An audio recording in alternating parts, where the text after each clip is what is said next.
Hello, good afternoon. Can you hear me? Yes. Yes. Hi. Hello, everyone. Welcome to EHEF Indonesia 2020 Goes Online. My name is Haris, and I'm going to be the moderator for this webinar. This webinar is going to be presented by Ms. Hannah, Ms. Henny, and Ms. Liande, as the representatives of University 20. Please stay tuned until the end of this webinar because we will hold question and answer session. If you have any question related to the presentation or to the country's higher education, you can submit your question in YouTube's comment anytime throughout the presentation.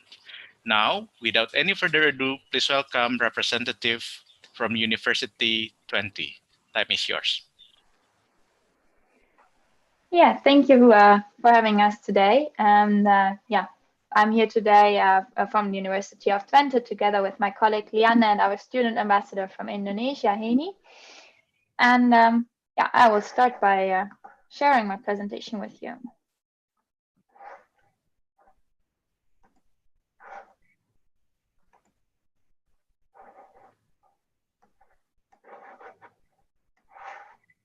So, quick check, is it all fine? Can you see it?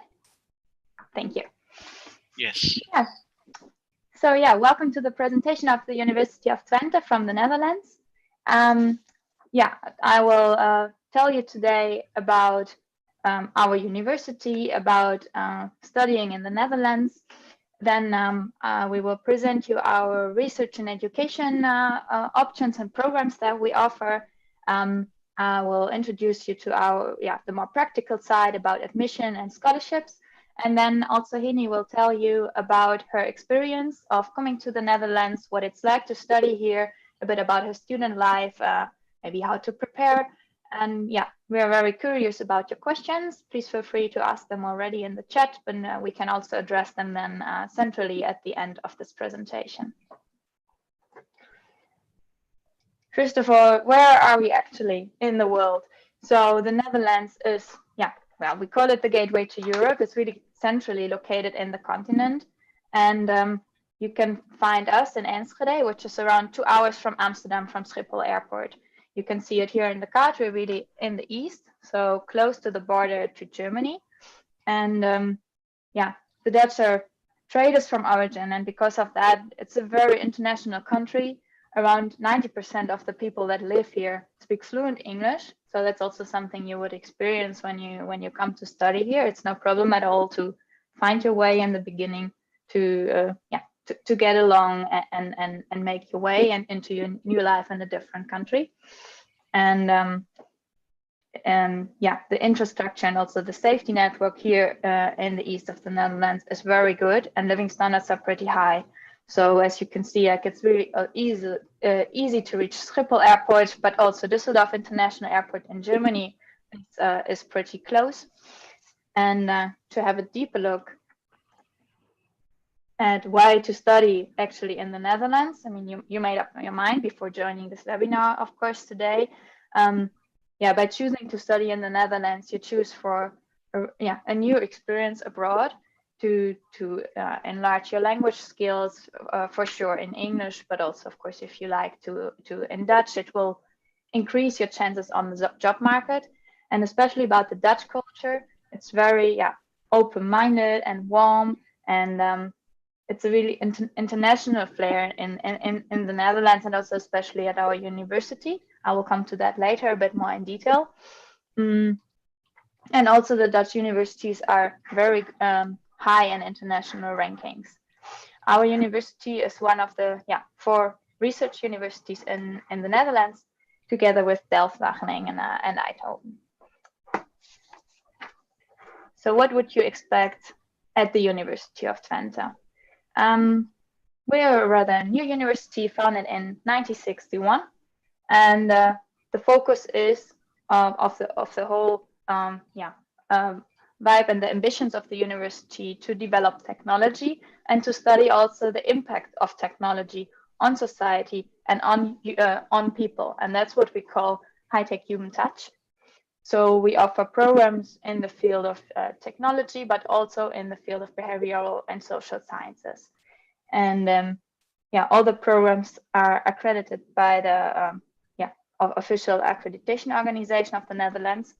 And the university is really focusing on supporting students to develop their skills and to be able to reach their ambitions.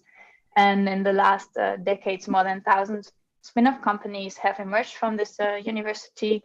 You might know Booking.com, for example, and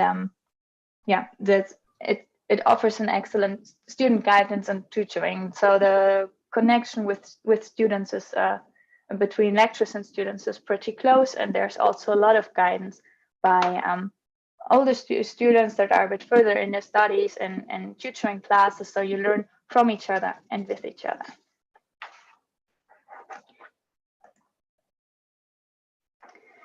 Some facts and figures, a few are mentioned, like the spin-offs, for example. Well, we're having a full-service campus university of around 1.5 square meters, and there we host, welcome, teach with almost 12,000 students. So it's still relatively small, and that enables to have a close community on campus, and it's there's attention for the individual possible because of that. And well, on this campus there's really everything located, from research facilities to the study places. There's also student housing, sport culture facilities. It really stimulates a community feeling. And I think Henny will tell you later also a bit about how she experienced that herself, and about maybe the Indonesian community on our campus. And because the international community is actually pretty high, around 30% of our students come from all over the world, from a lot of different places. So there is a lot to explore on campus.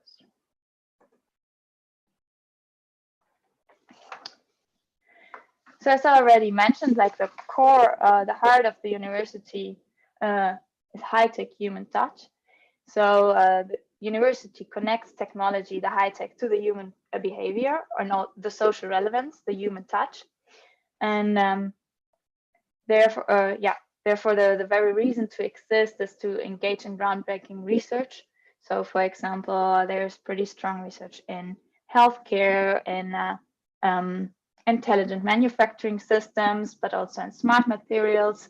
It goes to the digitalization of society, so tackling all the new developing questions of the world in our research, like also how to engineering resilient world and find sustainable contributions to the challenges of society.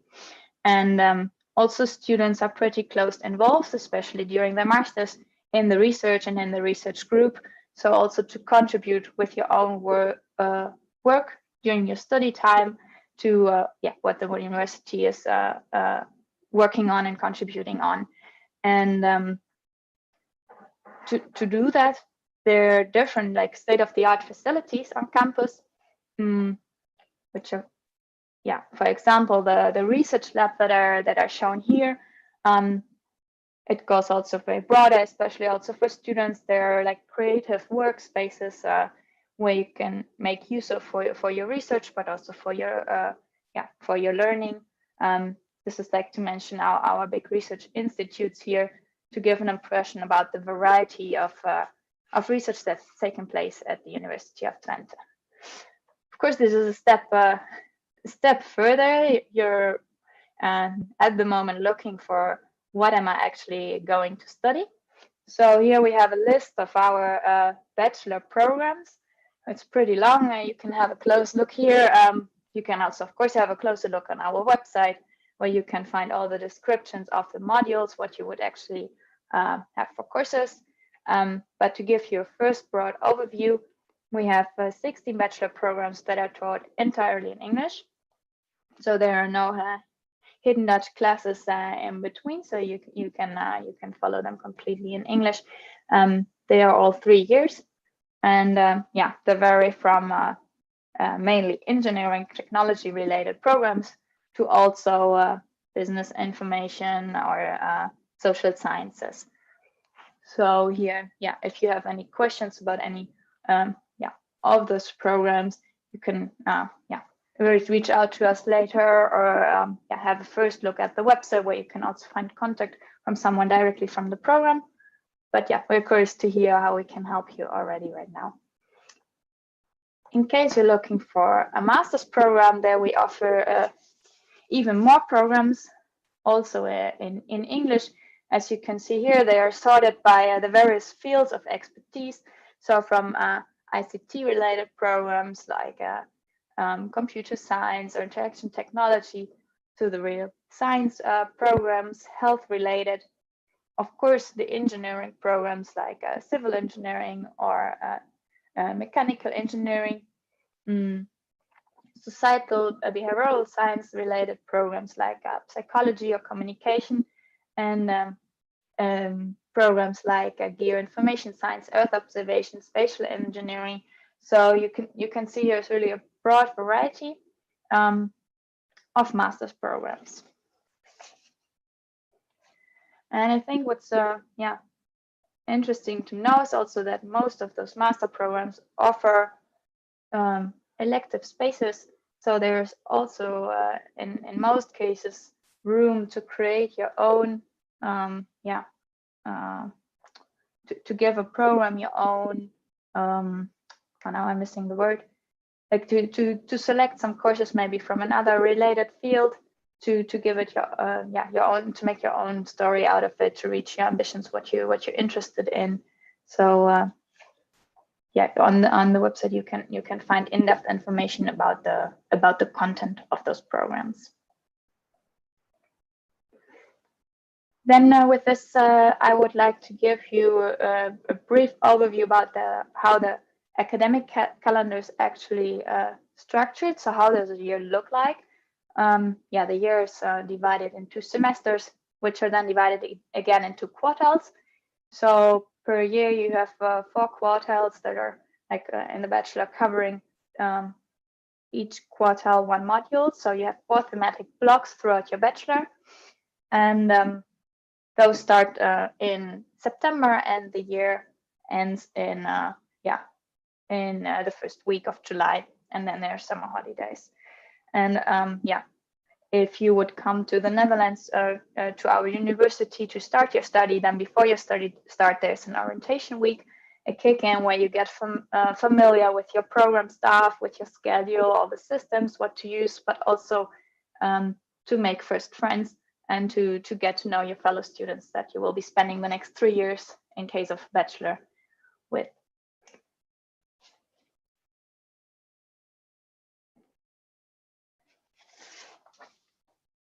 Then the University of Twente has yeah, a lot of cooperation with Indonesia throughout the last years, or many years. And yeah, we have at the moment more than 100 students for our programs that come from Indonesia.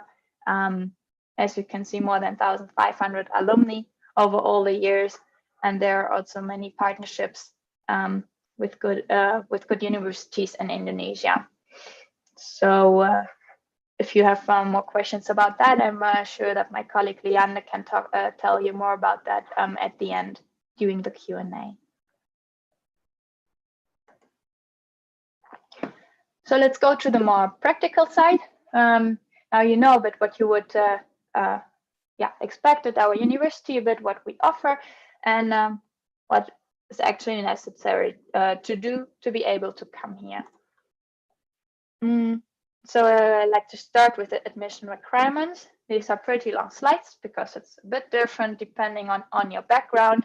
I can imagine that this might leave questions open, but to give you a first brief overview, if you come from any international school, if you have A-levels exams, IB exams, you're eligible, depending also on the courses that you chose, from Each student, we ask an English language certificate, also a bit depending on if you might have had English as exam subject in your international diploma, then you might be exempted. That depends a bit on the case, so we would need to check that individually.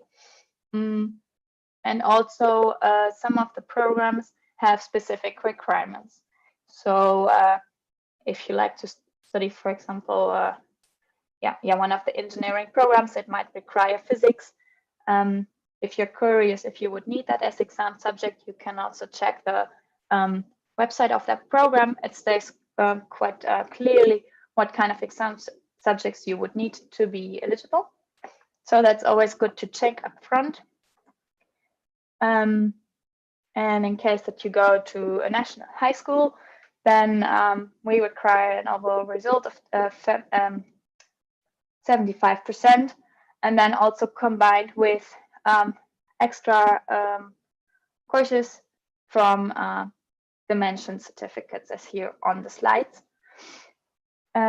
Also, other options that there are to enter the University of Twente, if you don't fulfill the above mentioned ones, is to follow the Twente Pathway College, so the foundation year that is offered here on our campus in Enschede at the University of Twente, where you would follow specifically prepared subjects that are developed in line with our bachelor programs. And by following that year, you can then directly enter into your bachelor program after successful completion, of course. Then you can enter in the first year at our university. And another option would be to first attend the University of Applied Sciences in the Netherlands, to afterwards enter at the University of Twente.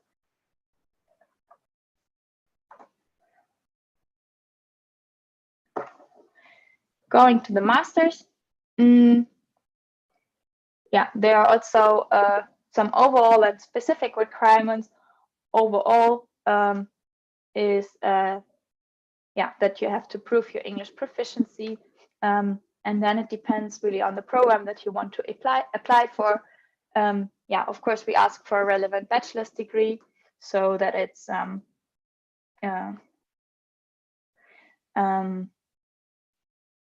that you have that you can check on the website. From each master program, it's listed like what kind of subjects you're supposed to have knowledge of. If you're in doubt, I recommend to apply, because for the master cases, it's really on individual basis. You can do a first eligibility check on our website if you would like to get a first impression. And then a few more overall information. Deadline would be 1st of May if you want to start next week in September. So by then we would need to have all applications submitted. Then about the costs for the bachelor program, it costs between around 10,000 euros per year. You can find on the right side an estimation for cost of living per year. It really depends on your living standard, of course. For the master, the costs depend on the program. So the social science programs are normally 1 year, the non-engineering ones, and the engineering programs go 2 years. So here's also then the variation in costs for those programs. And then if you think about financing and you would like to apply for a scholarship, we have a scholarship finder on our website. You can find the orange link here. We listed the ones that are applicable for Indonesia, but if you want to know if this also applies for the specific program that you're interested in, just have a deeper look here that you can select on which program you're interested in, where you come from, and then it will give you all the details which might apply for you. And with that having said, I will give the word to our student ambassador, Heni, and please tell us your story. Thank you, Hannah. Hi, everyone. My name is Heni Ju. I'm originally from Batam Island in Indonesia. I'm currently a master's student in mechanical engineering, And besides that, I'm also working as a student marketing ambassador for Indonesia. Next slide, please, Hannah.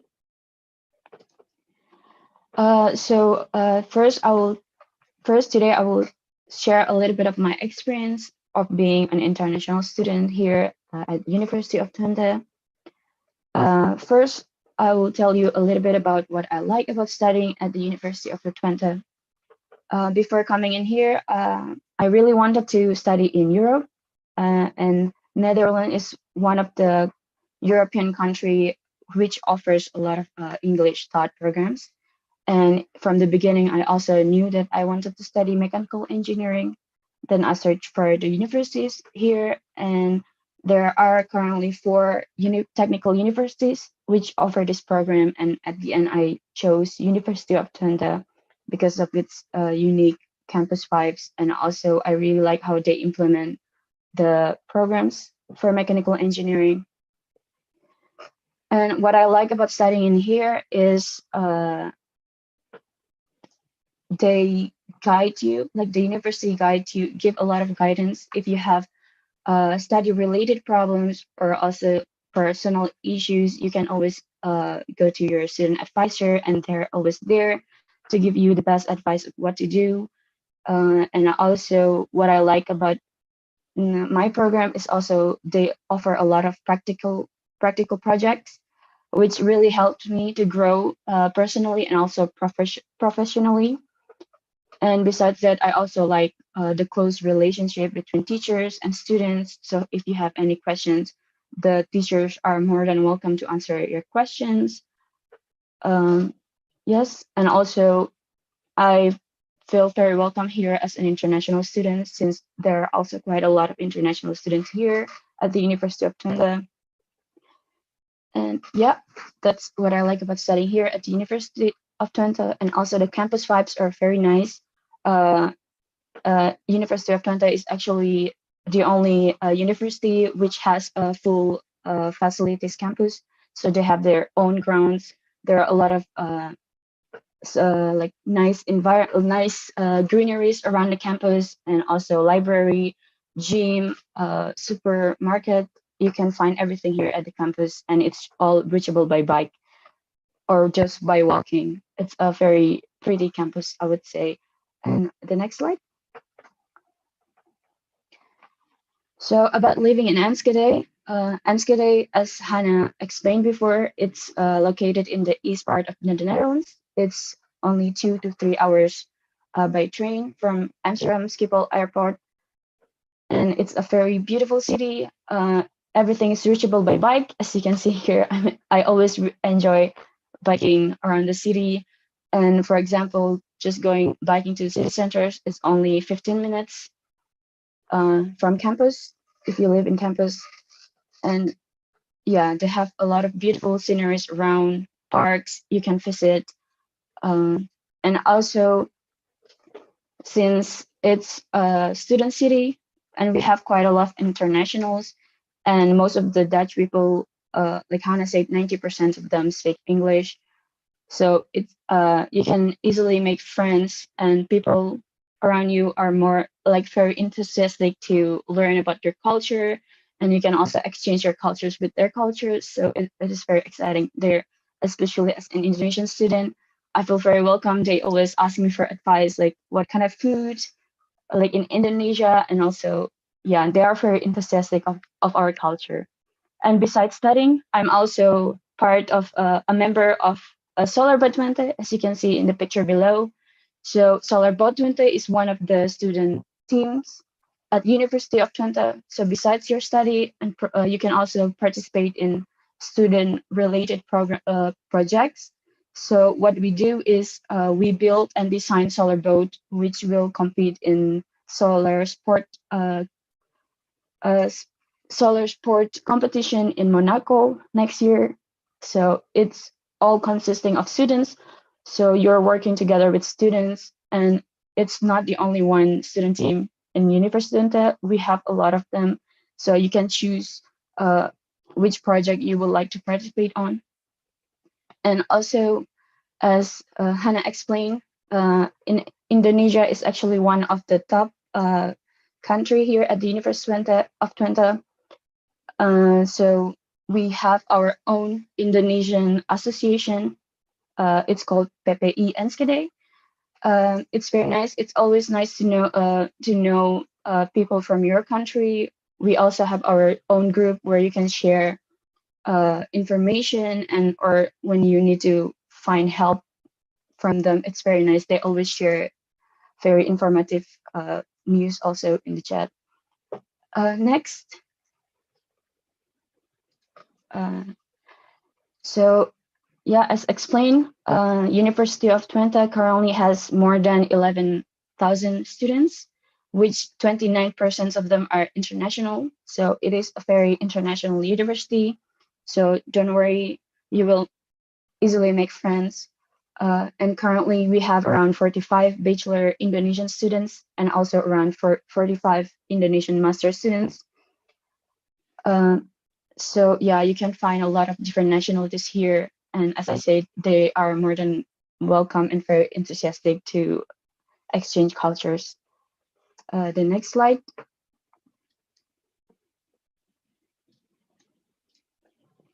So as a non-European student, you are able to work with a work permit. You can work and study at the same time, but however, you should take into consideration a few aspects and not count this income to finance your study or living costs. And also after your studies, you can obtain a Zukyar, which is an orientation visa for non-European students who graduated at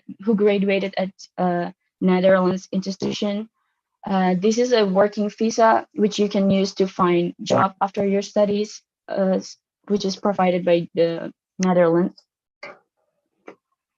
And the next slide is, yeah, as I said, the orientation. Next is housing. The nice thing also about University of Twente is they guarantees to offer all first-year international students an affordable and housings, especially the housings in the campus. However, you need to really take some. It might take some time to find a room. So since we have quite a lot of international students and students looking for housing, so please take into consideration when you're looking for accommodation, apply before the deadline, which is the 1st of July. So the sooner the better. Yeah, the sooner you applied and secured your place, then it's nice. And also some of the rooms are especially for non-European students who needs an entry or residence permit. Usually the rooms offered are furnished. So there are a lot of like housing applications that you need already provided in there. So you don't need to prepare anything. You can do this. You can do this by visiting this website called roomspot.nl, and the housings are listed under a spatial offer by UT. So just take a look in there, and yeah, you can see a few housings in there. So that's it from my side. Hannah will take over. Thank you. Thank you, Amy, for sharing. And yeah, herewith we are at the end of our presentation. And then I would like to first point out that it's if you have any more questions to Heni, she's available on our Facebook portal for Indonesian students.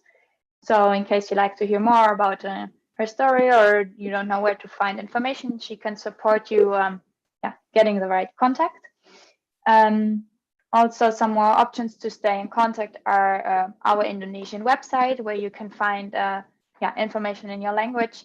In case you already know which program you're interested in and you're really curious to talk to a current student following that program, we offer the Skype option. So via the Skype study orientation, you can make a one-on-one call with a student that's currently following that program. Our general information email are listed here, And of course, we are available today and tomorrow. Our counselors from the recruitment agencies from Atlas and from EHEO are available, one today and one tomorrow. Please feel free to get in contact with them to receive further information. And with that, I thank you for your attention, and we're curious to answer your questions now. Okay. Thank you very much for very interesting explanation and presentations. Now we move on to question and answer sessions. I have seen that several questions have already answered by Ms. Liande on a YouTube comment, but I would like to repeat a few of them, so maybe further explanation can be given and more audiences can know and maybe can understand the answer of the questions. Okay, so the first questions is about the connections or the link of after graduated from the University of Twente. It is asked by someone in the YouTube comments that most of her lecturer are graduated from master in Twente. How's the opportunity of Twente graduate students to look for a job in Netherlands? Do you have any strong relationship with the industry? It has been answered, but would you please elaborate a little bit more about the strong connection and the probability of graduate students, student who has been graduated from Twente University to get a job in the Netherlands or maybe in the other parts of European Union?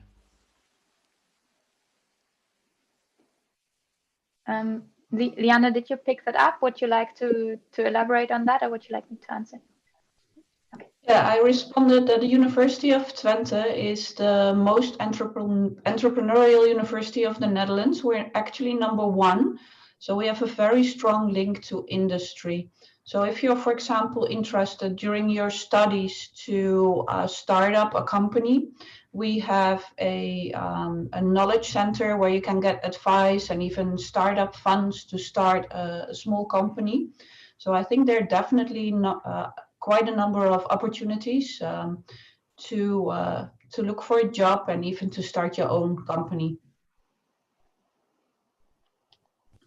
Okay, so the opportunity is actually quite big. And after the student are graduated, will it be guided or advised by the university, for example, to join like career center in order to get more in touch with the industry?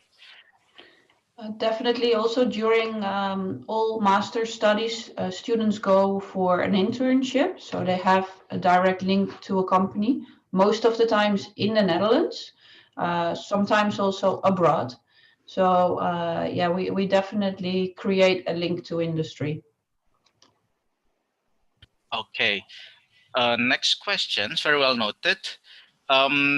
There's a question asking about master degree in MBA program, but you already answered that you do not have a MBA program. But you do offer more technical program in business administration. Would you please explain a little bit more about technical program in business administration? Because the next question will be, can you like the person who asks would like to explain a little bit more about the technical program in business administration. Would you please help him? Would you like me to answer, Hannah? Yeah, please. Yeah, I think it's important to understand that we are a university focusing on technology. As Hannah explained, it's really a technical university, so to say.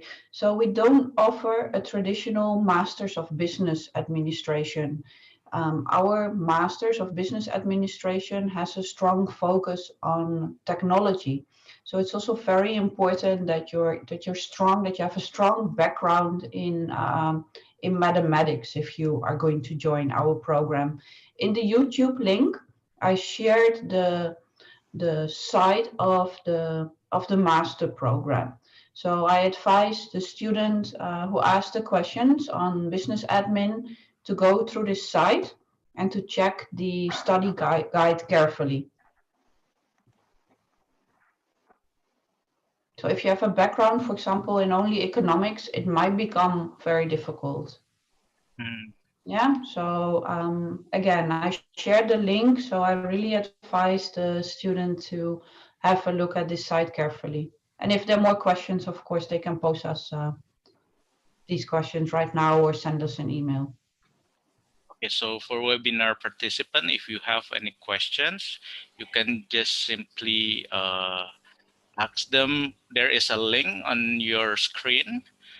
There are several links that you can visit, and also you can ask anything during the virtual fair. It will be held today and also tomorrow. Very well noted. So we move on to the next question. Actually, it is still related to the question that you have been answered, Leandi, regarding the Dutch taught bachelor programs. So it is a following questions. Yeah, I now Okay. understand that this student wants to participate in the health sciences Sciences, program. yes, correct. Hannah and Henny, that program is in Dutch, right? The bachelor, yes. Yeah. So, yeah, for the level, I don't know. Perhaps Hannah and Henny know. But otherwise, I'll look it up and I'll send you the answer in the YouTube channel. I do believe that if you want to participate in this program, your Dutch should be pretty good. Yeah, you need actually a stats exam, so it's not in English, right? Yeah, you need a certificate to have studied Dutch as a foreign language, so you need to have a really high grade. I sent you a link, Liane. Maybe I can't text in the chat here myself. Maybe you can post it there. Okay, I got the link, so I will post it in the YouTube channel right now. Okay, thank you very much. So we move on to next questions. Do you have any minimum requirement for master degree if someone's GPA for bachelor degree is below the requirement? Can he or she still get accepted to the university, or is there any other way to get accepted in the university besides having a good GPA for bachelors? Yeah, I can answer again. I'm afraid if your GPA is below the percentage mentioned in the slide of Hannah, it will become very difficult. Sorry for that. Very difficult mean it is not possible, right? Yes. Okay, so next questions. As we know, currently we are in the middle of a pandemic that almost everything changed during the pandemics. Is there any different teaching way in University of Twente during the pandemic? Is it all online courses right now, or is it any compulsory face-to-face meetings, or how University of Twente try to overcome the pandemic situation? Yeah, I can elaborate on that. Well, once the pandemic started, we moved everything online within 1 week, and up until summer, we had only online courses. But we are also very much striving to have personal contact, in the sense of as much as possible we do offline, and as much as needed we do online. So at the moment well, I don't dare to say a percentage, but there are courses taking place on campus, especially small ones where you need to go to your research laboratories or tutorials, like where you need to be around other students, especially for first years, to get to know their fellow students and be able to make a connection and start to have a network. But of course, we're ready to move online, and the big lectures are online. Maybe Henny, from your experience, you can add to that.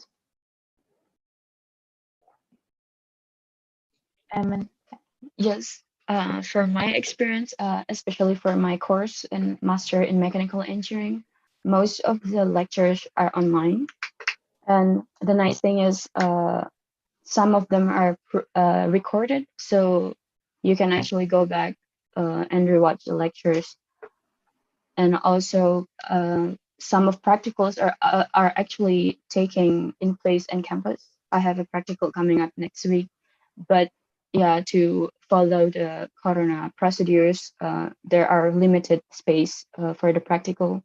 For my case, I think it's around 4 to 5 students, including the teachers. So yeah, so far most of the courses are online, and also the examination is taking. Some of them are taking in place in campus, and if you have like presentations, most of them are online. Also, the project groups, the meetings are online. All right, very well noted. So basically, there's a adjustment during the pandemic situations.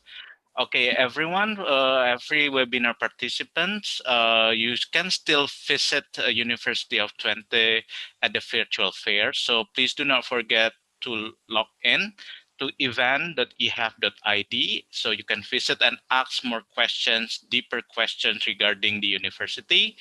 It will be available today and also tomorrow. So please do not forget to join us at the virtual fair. To Hannah, Henny, and Ms. Leande, thank you very much for your time. Thank you very much for the presentations. We hope that future international students from Indonesia can join your university. And please take care, and we will see you again during the virtual fair. Thank you very much for your time. Please You're do take welcome. care. Thank you. Bye-bye. Thank you. Thank Goodbye. you. Bye-bye.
Hello, good afternoon.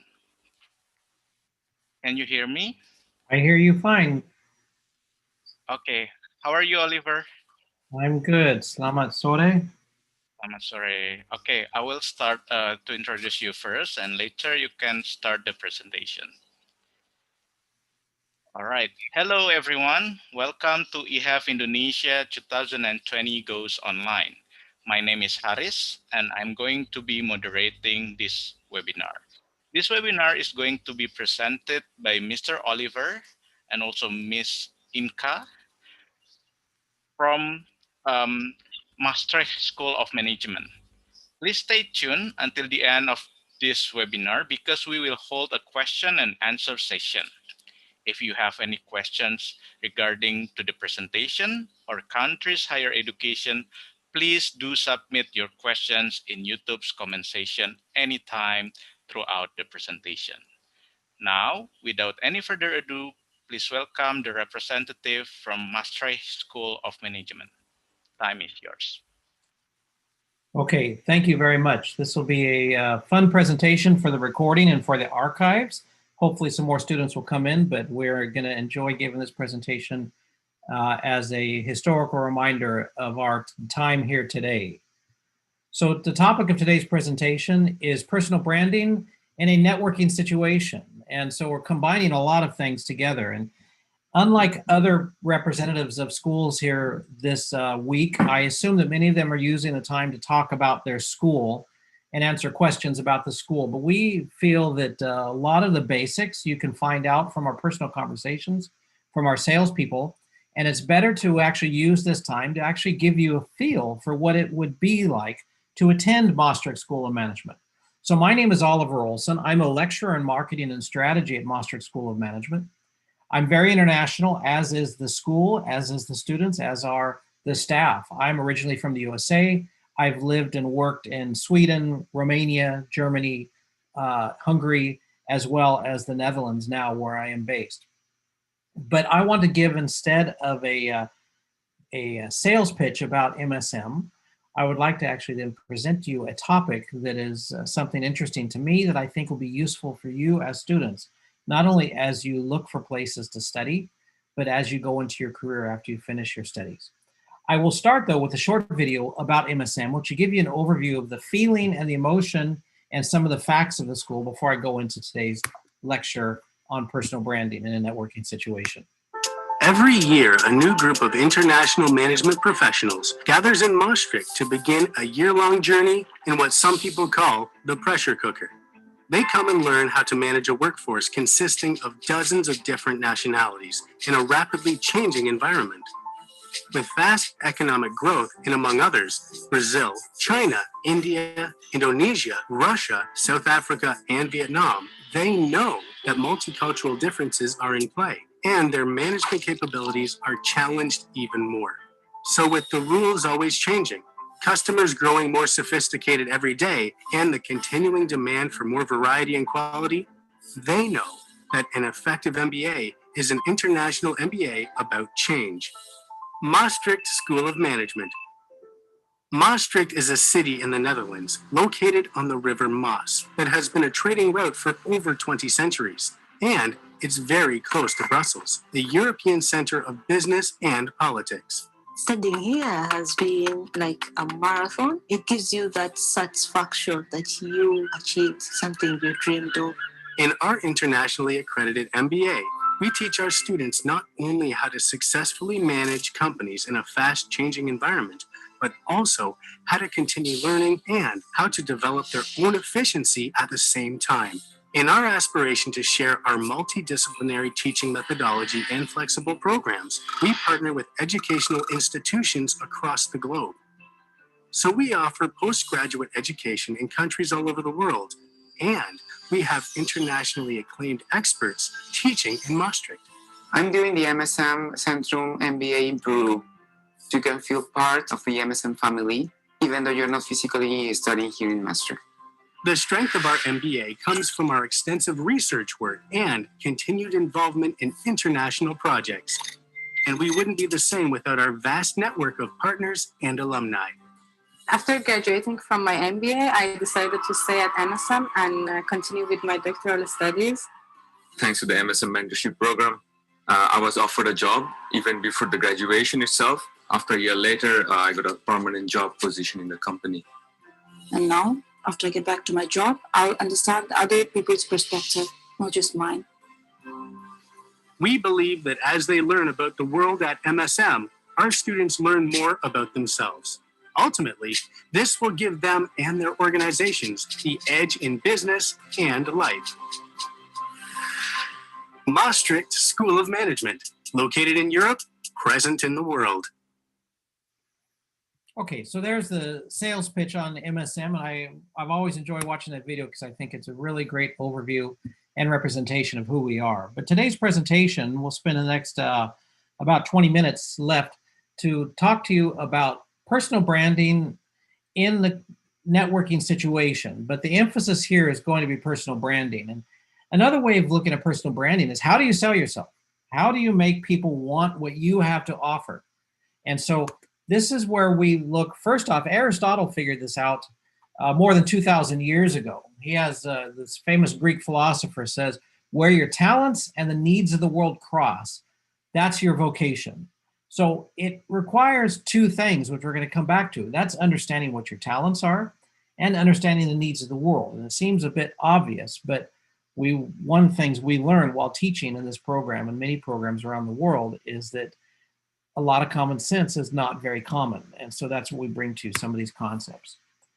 So I first start off by letting you as a student know, you as a person trying to brand or sell yourself, that it is your responsibility. We are now in a global work environment where you're going to have to take responsibility for putting yourself in the right place throughout your entire career, both here as you choose a place to study and as you go on and start your career and on, because it used to be that companies would take care of you.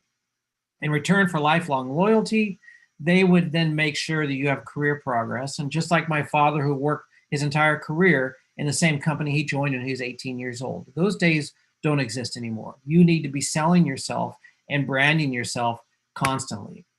Let's look at briefly at the concept of networking. Now, there's a long, complicated definition. I personally recommend this book that you can find on Amazon called A Networking Book from a good friend of mine, Paul Renaud. It says networking is the process of developing contacts and relationships to increase your business, enhance your knowledge, expand your sphere of influence, or serve the community. That's a lot. In its most basic form, business network is leveraging your business and personal connections to bring you a regular supply of new business. Now, here's the first thing that you will see is different from the way I teach. This is a long definition, but let me show you the definition that is most useful to you that you can take with you today. The simplified definition: building connections effectively. Yes, again, it may seem oversimplified, but that's actually quite a powerful statement, because often when we think of networking, we think about the building connections part. But if you have connections, but they're not effectively used, then you're not really doing networking. If I look on my Facebook feed, I have 1,000 friends, but there's only really a dozen of them that I effectively communicate with. If I look at my LinkedIn group, I have 1,000 plus people on my LinkedIn.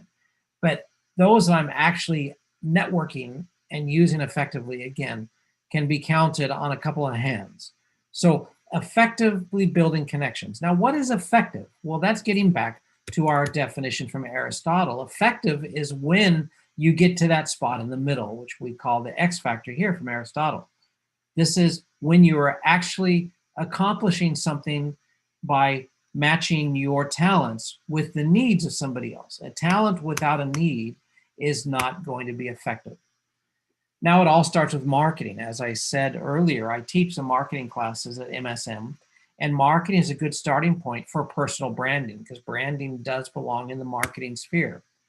And the father of modern marketing, Philip Kotler, who wrote the basic book that's used throughout the world in Principles of Marketing, defined a concept, an introduced concept called value. And it's something I actively use. I love the value equation, and any students of mine will tell you that I use this extensively, both in my marketing and strategy courses, because they're so integral to understanding how the world operates and important for you as you build your personal brand. The basic concept is that people do not make decisions, purchase decisions or hiring decisions based just on their cost or what they can contribute. And in this case, if you're looking at getting a job in personal branding, your cost is what your salary would be or what your fee would be.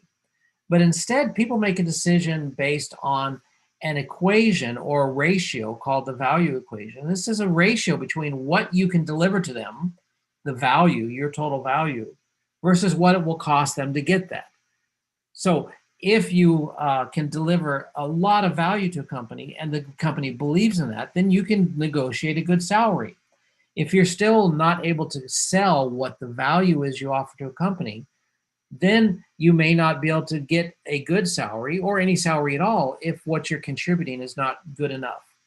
And the value equation shows the complexity of this because there's many components that make up the total customer value, your perceived benefit that you will offer to somebody else.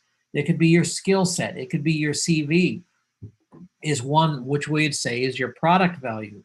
This is what you've studied. This is what you've done in the past where you've worked.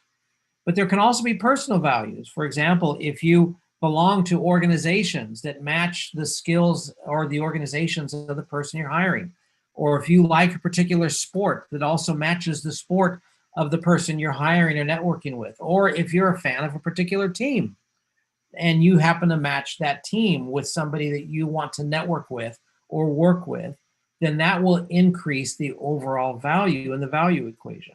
Image, that's why you dress nicely, you wear a tie, you find out what is the image of the people you are wanting to be around and negotiate with or network with, so that also adds to the value, the sense of belonging. The cost is not just the salary or fee. Cost is made up of several components. One of those is called a time cost. How difficult is it to get to you? Do you live in the same city as the person you're networking with or that you want to work with? COVID has helped where online work has made location slightly less relevant, but that I expect that to return in the future, that when you start jobs, when you start working with people, location will again be important. Energy cost, and this is what is the difficulty of communicating with you. Let's say that you want a job in the Netherlands, but you do not have yet a work permit.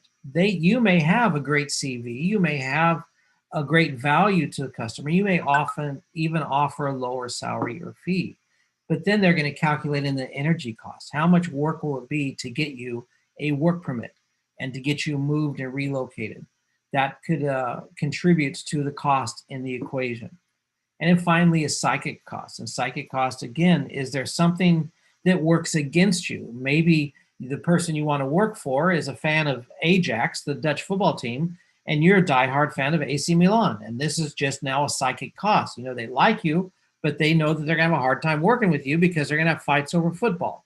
This is just rough examples of how all these different things come together. So how do we use this to make your personal branding? Well, I give a simple 3-step process for you as a student or any person trying to define your brand. The first one is determine where or who you are. The second step is decide who finds value in that, not the other way around, finding who you want to impress and then figure out how to impress them. It always starts with an inventory of what you offer, where you are. And then finally, communicate the specified perceived value to that audience. If I know, for example, go back to my example, if I'm an Ajax fan of the football club, then maybe if that's the only thing that differentiates me amongst all the other people that I'm job hunting against, then maybe it'd help if I do some research and find somebody else that's an Ajax fan and then find out how to communicate that to them. Again, this is a rough example to show how the process works. First, determine where you are. I specifically didn't put who you are. Where you are is just as important as who you are. And here's 2 examples. Nice quote from Shakespeare here. Know yourself and be true to that.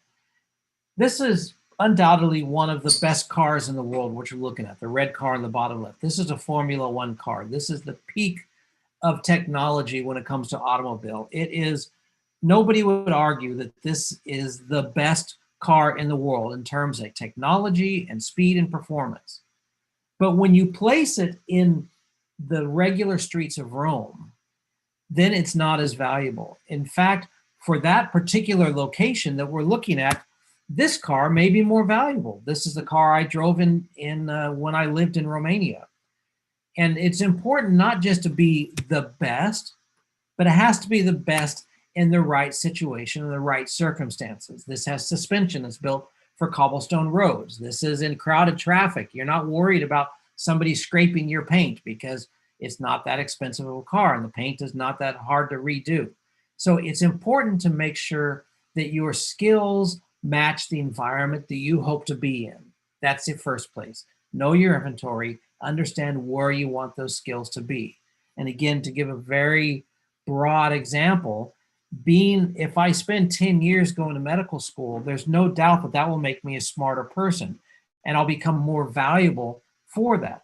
But if I plan on working in a business environment, that doesn't matter, all of that training. You first need to understand where you want to be to develop the right skill set to match that. So that's step one, determine where you are. And there's many different ways of understanding yourself. Do an inventory of what makes you happy, what you've excelled at in the past, what type of people you like to work with, and you can get this by asking people around you.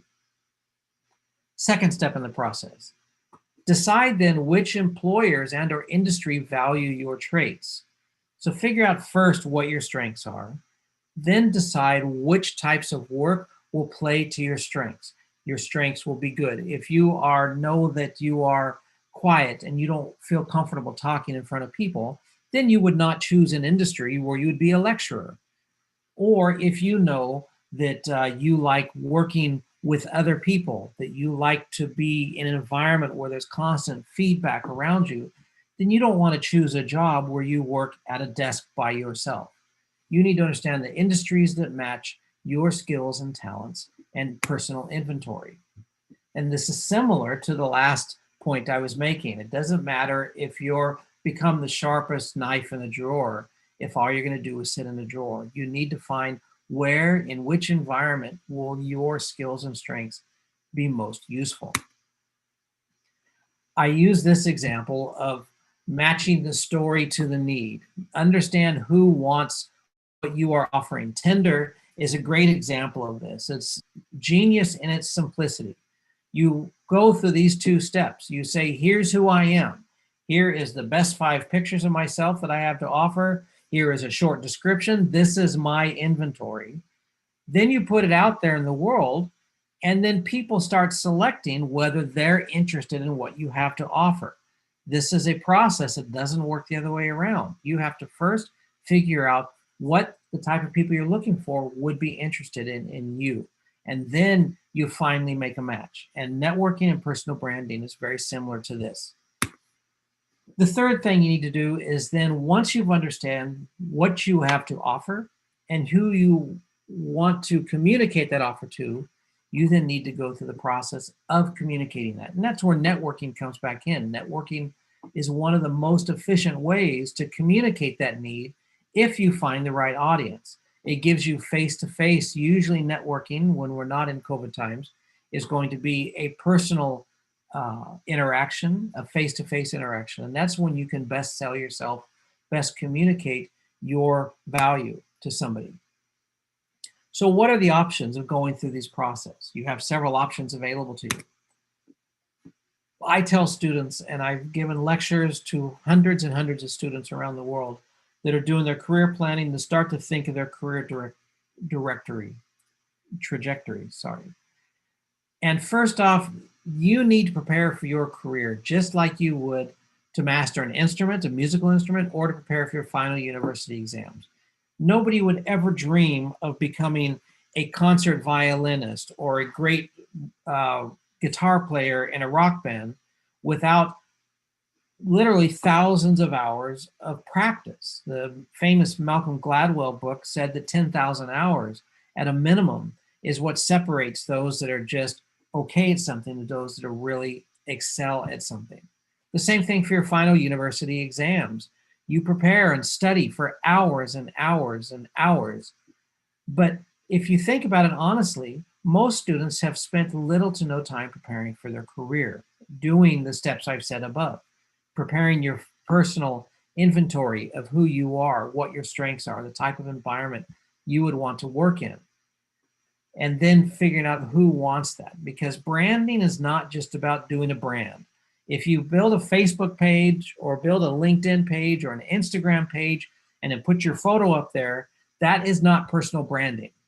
That is a type of communication, but the most effective branding needs to include all three steps, because you need to understand what value you're offering and who actually cares about that value in order to then communicate that value and create a brand. You need to prepare. I recommend a simple starting point. Make a plan.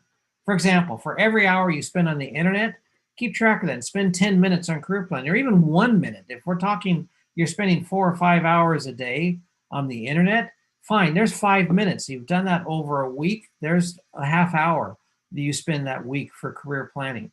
But it also helps keep in perspective the amount of time you're spending on both. This is true to create a plan for yourself. It's true for anything you want to do well in life. I also recommend you read. There's a lot of great books out there. These are just some books that I recommend on a variety of topics, but these are also not just to help you be informed, but by reading these types of books, by reading more, you understand more what is your strengths and weaknesses as you recognize yourself in books that you read, as you recognize types of people you don't want to be like. That is a great self-education for step one, understanding yourself. This is also great for step two, for understanding the types of industries that are out there, the type of jobs that are available, the type of people and organizations that value what you have to offer. So this is just a great starting point of reading, which I highly recommend to start the journey. But in the end, you just have to do it. But it takes a lot of planning. Don't just go and fly off into the ocean. Don't just start personal branding without giving thought to the entire process, because you do need to create value. You need to understand the value that you have to offer. And if I return to that, let me go back through here to end where we started in some ways.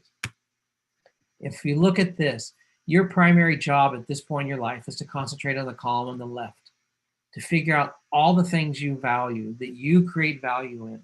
And the more that you can do this, and the more that you can communicate that value to the right parties, then the more that you can ask higher salary, higher fees for your consulting, or more other benefits. And you will still be able to get the work, because you will then contribute to your total delivered value. Even as we said several hundred years ago, Aristotle figured this out. Where your talents and the needs of the world cross, there lies your vocation. But it requires you to first fully understand what your talents are, and two, to fully understand the needs of not necessarily the world, but the needs of the organization or people that you want to interact with. Now, I said that I don't do the hard sell here, but this is just a quick overview of the type of information you can find as a student at MSM and the type of teachers we have available to us. Now, as a quick ending here, I do want to highlight the types of programs we offer. We offer the MBA and the Master of Management program. There's 3 types of MBA. We have our full-time MBA, which takes place when possible online, but in person, which we do have in-person classes even now at MSM. We have the online MBA and we have the executive MBA. The key is that all 3 of these modalities are the exact same curriculum and interchangeable. You get the same degree. The only difference is the type of study you do, when and where, and who you're in class with and amount of time. So here you can briefly see the full-time MBA is an 11-month program. The online MBA is approximately 24 months and the executive MBA approximately 27 months. And if your life situation changes, you can move between them. If you're doing the executive MBA and coming to class on campus 4 times a year and your company relocates you to another part of the world, you can still continue your studies in the online MBA. Or if you're in the online MBA and you find yourself in a situation where you want to speed up your progress and move to Maastricht, you can continue in the full-time MBA. It's the same program, just 3 different modalities. The other program we have is our Master of Management, also a 1-year degree program, an 11-month program. This is designed for people with slightly less work experience, as you can see below, with 0 to 5 years work experience, and with average age 23 to 28 years old. Both of our programs, the MBA and the Master in Management, are highly international. The Master of Management, our class that started right now that I just taught to last week, has 14 nationalities represented in that class. And this is typical of MSM's classes and something that you would enjoy being a part of. That's all I have to offer you. This is the 30 minutes that's been made available, or 25 minutes that we have available to us.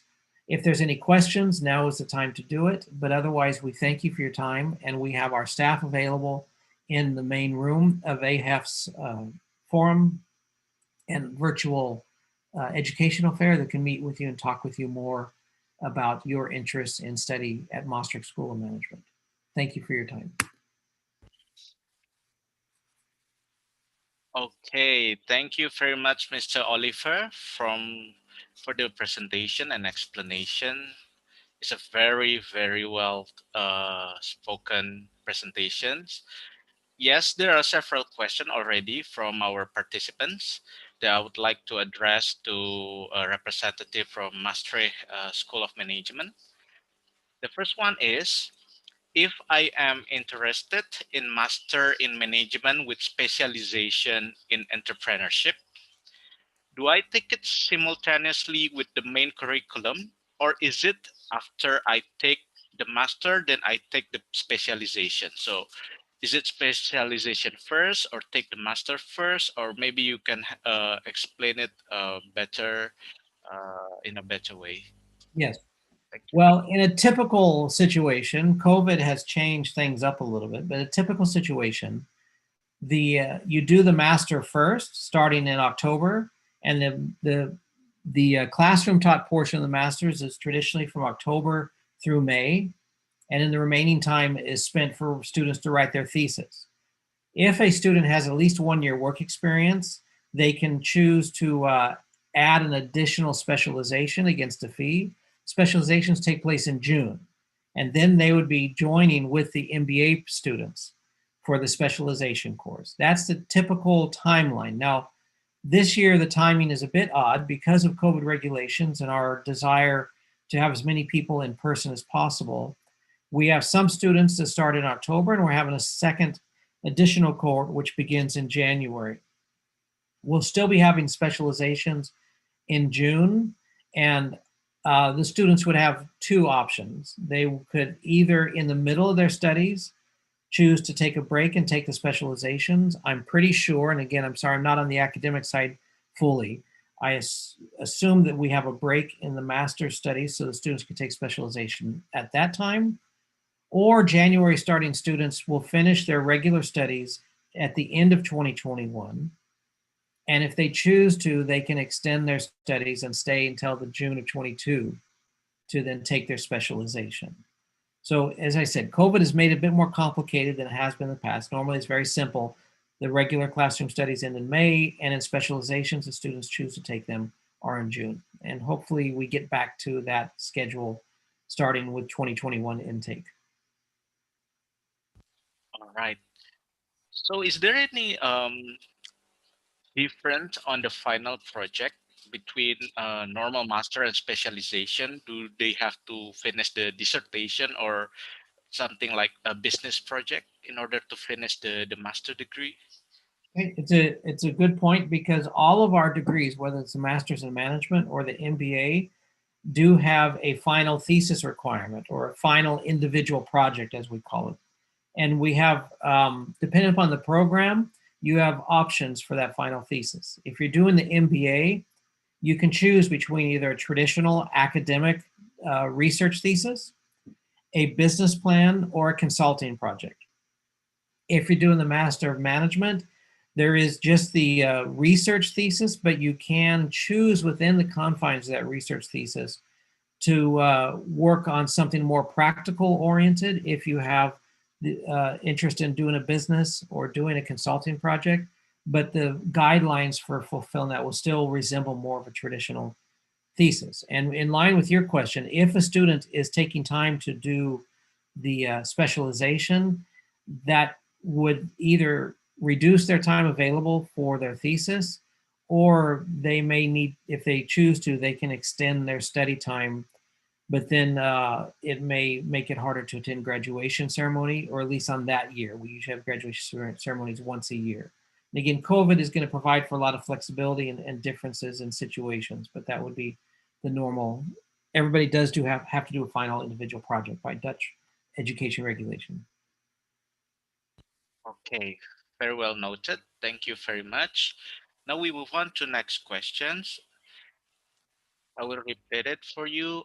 Hello, since the A-levels result will be out next year, what documents do I need to prepare for this year's submissions, for the next year intake? What Okay, kind of now documents needed? A-levels are related to, I believe, I'm not familiar with the UK system with the A-levels, but that's for admittance to the bachelor's degree, is it not? Yes, for bachelor's, and And she we only wants to go offer for master's. economics and business economics for bachelor program. Yes. Yeah, so Master's School of Management only has the master's program. So then the admissions requirements would be a completed bachelor's. Now there's some students that who, if they want to go directly into their master's program, may not have their bachelor degree yet. And so I'll shift the question to that particular type of student. If a student is still completing their studies, they can still apply with their transcripts to date. And if possible, a letter or statement from the registrar of the school that says that the student is on track to graduate at a certain time. And then we can give a provisional admission. And then once the diploma is completed, they didn't just complete and turn the admission from provisional to finalized. But A-levels would not be relevant for us because we do not have bachelor's degrees presently. Okay, so webinar participants, the A-level is only for bachelor degree, while the Master School of Management is actually for a master degree school. Okay, we move on to next questions. Do the schools offer scholarship for international students? If yes, then what are the requirements or maybe the deadlines for the scholarship for future international students? Okay. Yes, we do offer scholarships, and this, especially in Indonesia, there is a timing issue. We have both MSM-based scholarships that are two types of scholarships. There's one that is based on your country of origin, which is our Dean's Development Fund. And for that scholarship, it's predefined, and you can find the exact amounts at the website, or else one of my colleagues, Julia or Inka, can type it into the chat what the specific scholarship is for both the MM and MBA, but those are predefined. So all you need to do to apply for that is be accepted and demonstrate through your passport that you are from Indonesia or any other country. Every country has a specified type of scholarship that's automatically qualified for students from that country. The second type of MSM scholarship we have is we have other types of scholarships based on other non-national factors, so such as academic excellence, or we have female leadership to encourage females to enter the education space, and several other scholarships that are changing. All of those can be found at the website, and those can be combined up to a maximum of 50% of the total tuition. So MSM does not have any scholarships that go beyond 50% of the total tuition. Now, the second type of scholarship, and there's no timing related to those, so you can qualify for those up until the start of the program, as long as there's still spaces available in the program. Keep in mind, and this is something that my Indonesian colleagues would know even better than myself, we do have StuNet scholarships, which are specific scholarships available from the Dutch government to Indonesians, and those are offered through the Nuffic Nesso, which is through the Dutch Embassy in the Netherlands. You can find information, and those do have deadlines. And I believe the current deadline usually is around February to apply for those. So you would need to be accepted and figure out what requirements are needed from the Dutch Embassy, or the Nuffic Nesso office is the acronym for the Dutch Education Office at the Dutch Embassy in Indonesia. And those can be up to full scholarship. Oh, wow. So actually, there are a lot of opportunities for international students to get scholarship during their study in the Netherlands, especially in Maastricht School of Management. Yes, and one thing we look for is we tried to do the scholarships in such a way that if somebody qualifies for the scholarship, it could be the equivalent of the year's living expenses. So it can be really a good offer for students. Okay, we move on to the next questions. Would you please tell us a little bit about the city of Maastricht, about how to settle in for future international student, because we understand and we know that the first 1 or 2 months may be the most difficult time for new students. So would you please tell the participants of this webinar how to settle in well in Maastricht for Maastricht program? Yes, and I'll have two parts to that answer. But first, can you let me know how much more time we have so I can time my answer appropriately? 3.5 minutes. Okay. First off, Maastricht is an amazing city. I've lived in many cities around the world. I lived in Bucharest and Budapest and Stuttgart and Malmo, Sweden, and Dallas, Texas, and Los Angeles, and I've never lived in a city like Maastricht. It is a beautiful little city in the southern tip of the Netherlands that, unlike the stereotype for the Netherlands, it's hilly. This is with small mountains. I call them the Dutch Alps.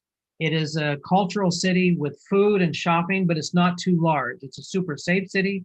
It's a city of about 100,000 people, and about 30,000 of those are students. So it's a student city and a cultural city and a great location. The housing, the question about the difficult part, in fact, the most difficult part of coming to Maastricht is the month before you arrive. Because it's a student city, because it's a somewhat small city in terms of the ratio of students to people who live here, student housing can always be somewhat of a struggle. Students always find a place to live, but you cannot leave it until you arrive here. You should already be looking for housing before you arrive. There's plenty of websites and resources. And if you've done your homework and secured housing before you arrive, then from day one, it's a wonderful place to live. It's open to students. It's easy to live. It has the best. We have right in the middle of town, the supermarket with every Indonesian food you can think of. My wife is Indonesian. She's been here for 5 years and she still cannot think of any food that she cannot get here that she would want from home. The only thing we don't have is street food. That's the biggest thing. But we have anything else you want, whether it's peta beans or Indomie in 20 different flavors, or every chabe, everything you need, as well as the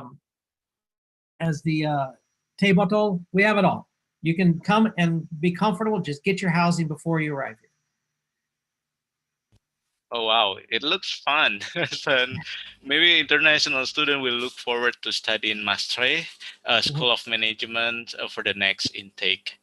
So, Mr. Oliver, thank you very much for your presentation, for your time. Also, thank you to Ms. Inka, also from Maastricht School of Management.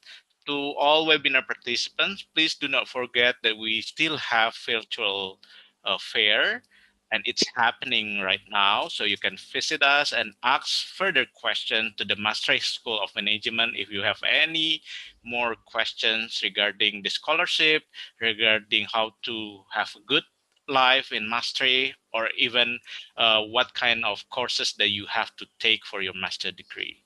So please do not forget to join us at event.ehef.id. We are looking forward for all participants to join us there.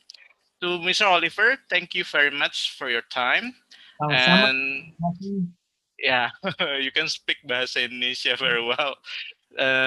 And we are also believe that this pandemic should be over very soon so we can have our normal life back again, so we can visit Netherlands, or maybe you can visit Indonesia quite soon. So And thank you very much. Hopefully everybody can see the comments that we've been adding in the chat. So there's information about tuition and scholarships and links to the city. And there's a Zoom session available if anybody wants to talk to our colleagues right now. Yes, absolutely. we are also we are going to forward the messages from Inca to our YouTube's comments, and maybe they can find more during our virtual fair. Okay, thank you very much, Mr. Oliver, and please take care of yourself. Have a good day. Bye bye. Bye-bye.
Hello, good afternoon. Can you hear me?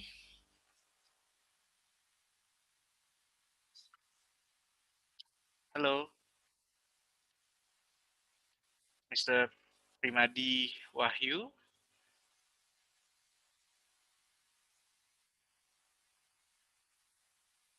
Hello, would you please turn your microphone on?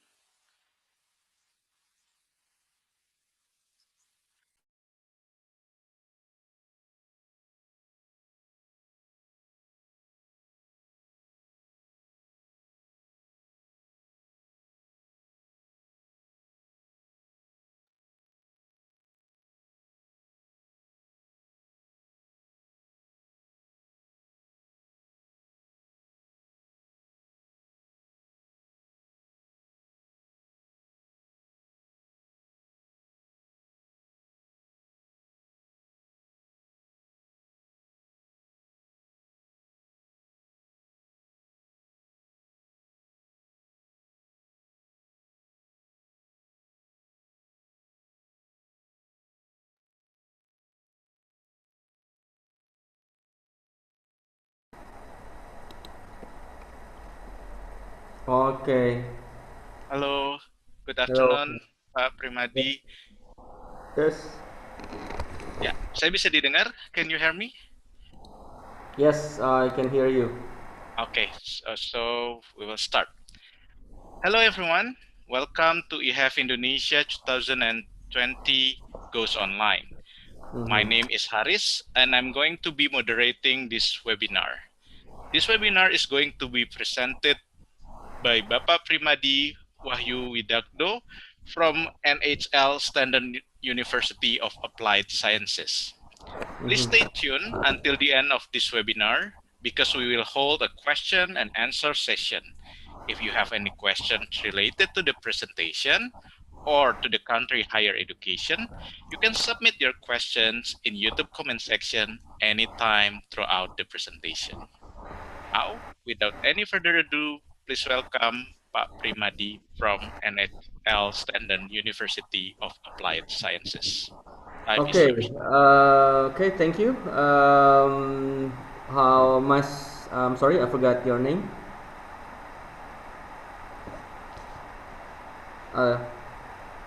Okay. So thank you for your time and.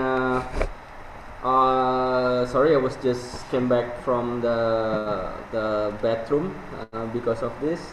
Today we're talking about. Jadi kita berbicara mengenai NHL Standen, University of Applied Science, salah satu universitas yang paling bagus di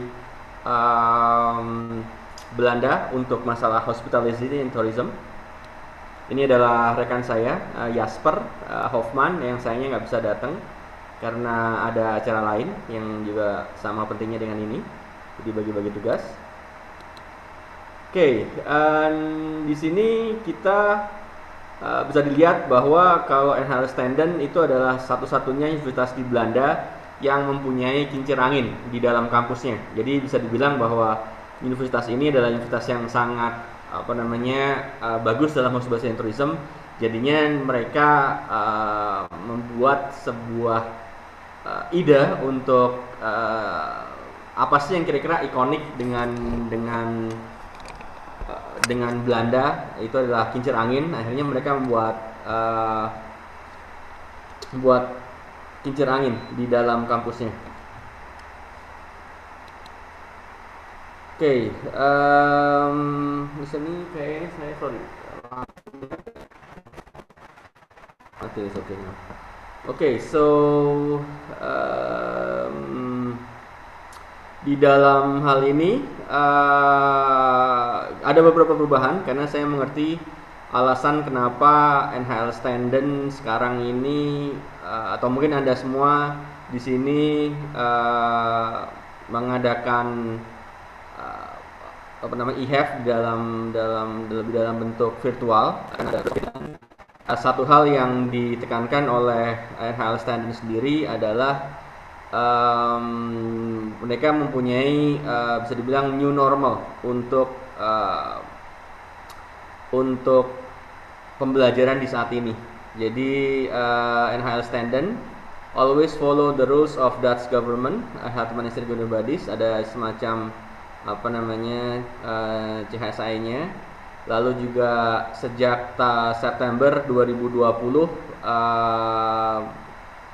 dari Enhanced Tandem menawarkan offline and online learning, campuran dari sana. Lalu juga untuk first year international student tahun pertama mendapatkan perhatian lebih. Lalu juga apa namanya practical training juga terus ada, namun dalam bentuk yang disesuaikan gitu kan untuk trainingnya, karena sebagai salah satu contohnya, sebagai salah satu sekolah perhotelan di Belanda, mereka apa namanya bisa dibilang apa namanya kan perlu praktek, jadi itu agak disesuaikan. Jadi mungkin kalau tadinya bisa hampir seluruh dunia, tapi sekarang hanya di tempat-tempat tertentu aja, di Belanda saja. Oke, jadi juga ada lots attention for hygiene, safety, and capacity management. Jadi CSHI-nya lebih higienis untuk safety dan keamanan dari mahasiswanya, kesehatan mahasiswa juga sangat diperhatikan. Lalu juga ada polisi yang strict untuk on and off campus. Untuk terutama untuk misalnya untuk kesehatan dan safety.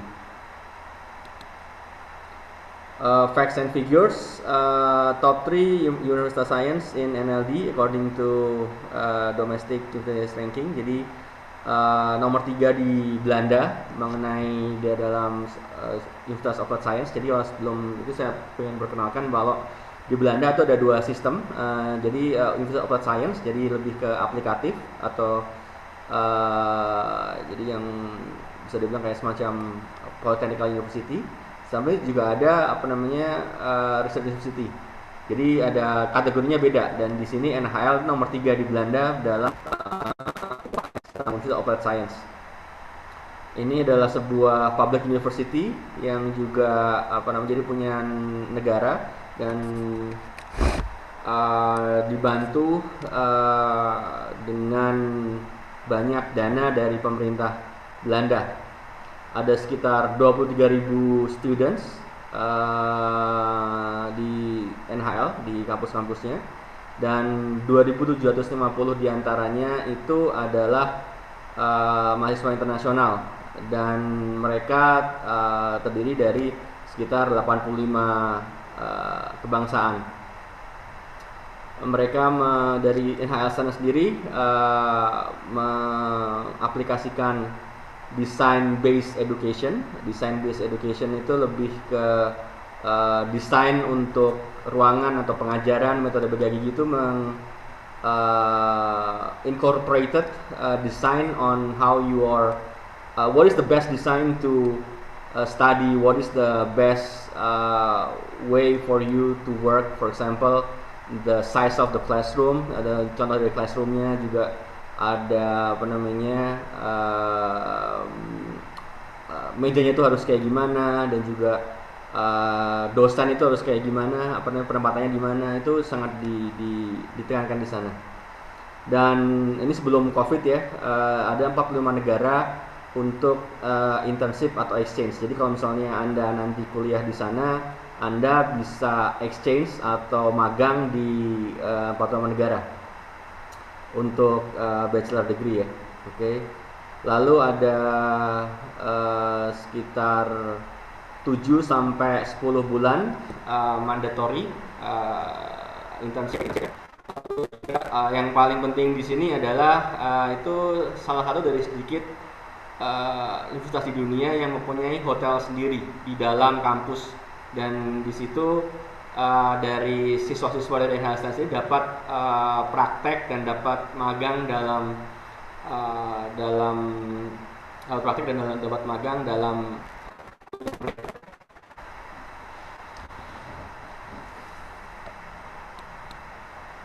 Oke, 6 alasan bagi Anda kenapa Anda harus kuliah di Standen. Yang pertama itu adalah high quality education.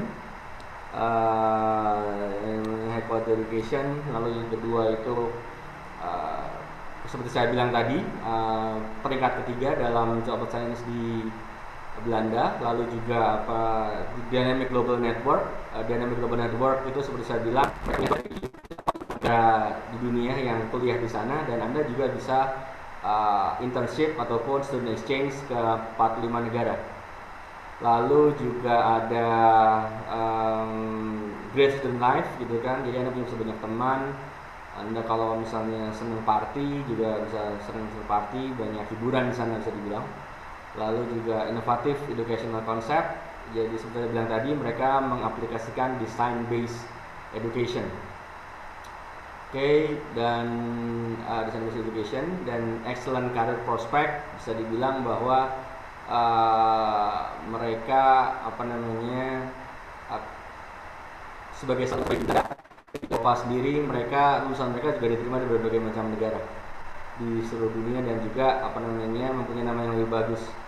Lalu yang berikutnya adalah affordable education. Kalau bisa dibilang perbedaannya adalah kalau misalnya Anda kuliah di negara lain seperti di Australia atau di Amerika untuk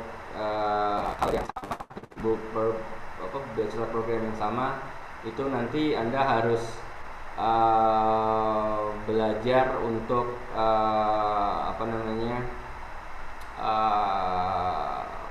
membayar sekitar 2 kali lipat dari yang dibayarkan oleh ke NHL standard.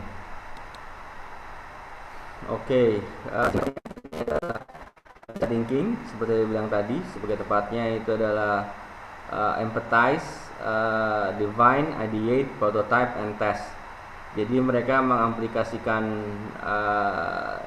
new teknologi dan tren-tren terbaru di dalam masyarakat, dalam bidang mereka.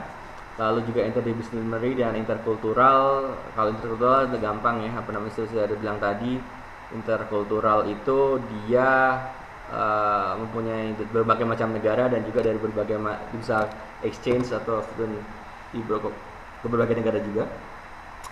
Tapi interdisciplinary juga mengaplikasikan ilmu dari beberapa negara, matematika misalnya, matematika aja, tapi juga bisnis, bagaimana bisnis social science bisa berkembang di sana. Lalu cooperation dengan industri, kebanyakan dengan hotel ataupun perusahaan-perusahaan di Belanda. Lalu combining education and experience, bisa dibilang di sana education dan experience-nya itu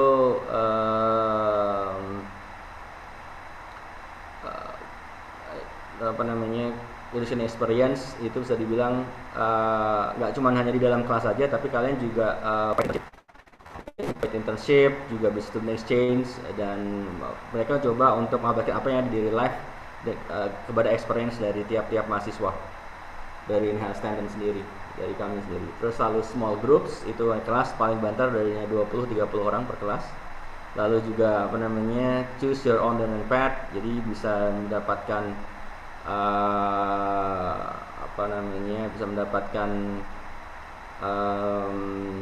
learning path yang paling bagus di sini. Jadi Anda bisa memilih kira-kira Anda mau belajar kayak gimana sih. Anda bisa memilih, dan tapi satu dengan berkonsultasi dengan pihak akademik di sana. Jadi misalnya Anda pengen belajar karir apa, Anda pengen punya karir seperti apa, nanti mereka harus dibantu untuk kira-kira pelajaran seperti apa yang Anda dapat.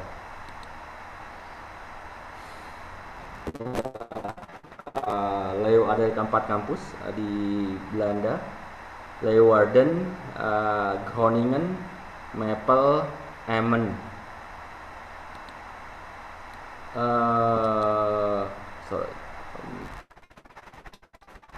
Ini adalah international network, itu ada 5 kampus di Belanda, juga ada di Bali juga sebenarnya, ada di Doha, di South Africa, di Port Alfred, lalu di Thailand, di Bangkok. Bisa dibilang jadi bisa ke 5 negara di seluruh dunia. Tapi di sini hanya ini yang kampus sendiri, tapi juga yang kampus student exchange juga banyak, sudah di Amerika, Kolombia, di Meksiko, atau di India atau di Cina. Oke, bachelor program seperti saya bilang tadi, ini ada beberapa program. Itu adalah international business yang belajar tentang bisnis internasional, tentang bagaimana sih kalau bisnis Anda berbisnis di internasional kayak gimana. Lalu juga ada hospitality management, lebih ke belajar mengenai perhotelan bisa dibilang. Lalu juga creative business, media management. Kalau sekarang kan lagi marak-maraknya kan untuk creative industry, itu mereka punya program khusus untuk media. Jadi kalau misalnya Anda pengen belajar atau bekerja ataupun mempunyai bisnis di media, dan Anda bakal belajar di situ juga. Lalu juga applied business administration, belajar tentang bisnis. Manajemen, kalau ini lebih banyak untuk manajemen pariwisata ya, destination management, bagaimana destinasi, terus bagaimana para stakeholder atau orang pemangku kepentingan di pariwisata bekerja. Lalu ada leisure and events management, itu lebih ke event management. Jadi kalau misalnya Anda pengen punya event yang bagus seperti gimana, kalau di Indonesia sebagai contohnya kan ada Jember Fashion Carnival, atau kalau itu bisa belajar di sana tentang bagaimana memanage atau yang baik. Lalu ada logistik manajemen. Itu logistik lebih kepada kalau barang dari sampai dari satu tempat lainnya itu bagaimana. Lalu juga ada investment technology, bidang IT, programming dan lain-lain, atau software management dan lain-lain. Lalu juga marketing management, pemasaran. Jadi bagaimana cara Anda untuk memasarkan produk Anda ke pasar. Lalu ada teacher education for international primary schools, ITEPS gitu kan. Lalu ada teacher education for international secondary schools. Jadi kalau guru untuk sekolah dasar dan sekolah menengah itu bagaimana di sana programnya. Oke, ini adalah hospitality management atau creative business media management. Itu 3-year tracks. Tapi untuk yang 3-year tracks program 3 tahun itu hanya ada di bulan September. Oke. Lalu juga kalau misalnya bedanya, kalau misalnya 4-year program itu biasanya sekalian exchange atau paid internship, atau ada beberapa mata kuliah lain yang itu. Automation requirement-nya itu adalah ijazah SMA, IELTS 6,0 atau higher. IELTS-nya minimal 6 ya. Kalau misalnya Anda sesuai dengan requirement ini, langsung semester pertama itu nggak dapat ini, misalnya IELTS-nya kurang atau belum lulus kuliah, itu harus pakai foundation. Oke, no specific requirement supply. Oke, lalu juga application ini atau 1 November. Jadi untuk yang besok itu 1 Juni paling lambat Anda mendaftarnya. Oke, untuk yang admission requirement yang besok 3 GCSE, 3 GCSE A levels ya, 3 A levels, lalu juga IB diploma, lalu juga other qualification seperti ujian nasional juga bisa gitu kan. Oke, kalau misalnya 3 kan jadi beda-beda nanti tiap-tiap course-nya itu seperti apa. Oke, no specific subject requirements apply to our 3-year course. Lalu juga ada early deadlines compared to 4-year tracks, itu 1 Mei. Kalau misalnya program 3 tahun tuh dia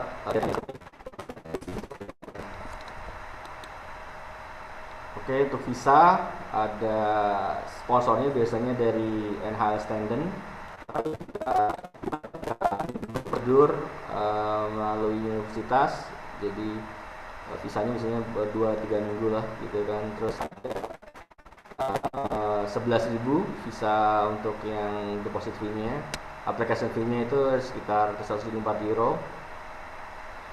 Dan apa namanya, residence permit valid for entire duration of study langsung 3 atau 4 tahun. Lalu juga apa namanya, tapi tidak termasuk untuk working visa, dan apa namanya, dan Anda apa namanya, Anda harus apply untuk permit lagi atau 16 jam per minggu. Oke, ini adalah hotelnya di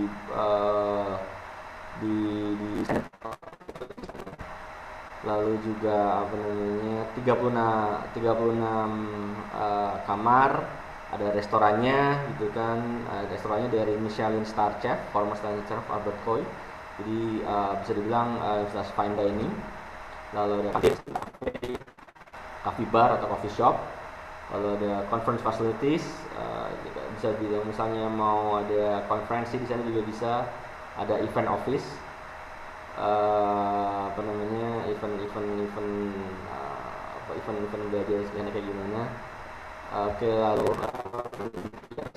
operasional, lalu juga ya 2 itu untuk belajar menjadi supervisor, tahun ketiga itu untuk manajer, dan tahun keempat itu untuk internship magang. Oke, itu adalah notice hotel. Selanjutnya Holland Scholarship Program itu hanya untuk bachelor, itu 20 scholarship senilai 5.000 euro. Jadi kalau di 8.500, jadi cuma bayar 4.000 euro untuk kalau misalnya mendapatkan Holland Scholarship Program. Syaratnya Anda harus mempunyai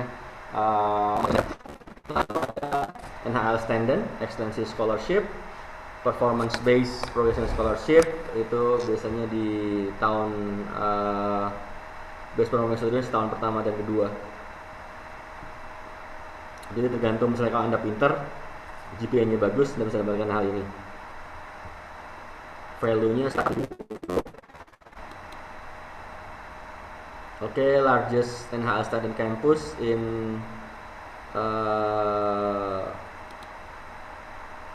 Oke,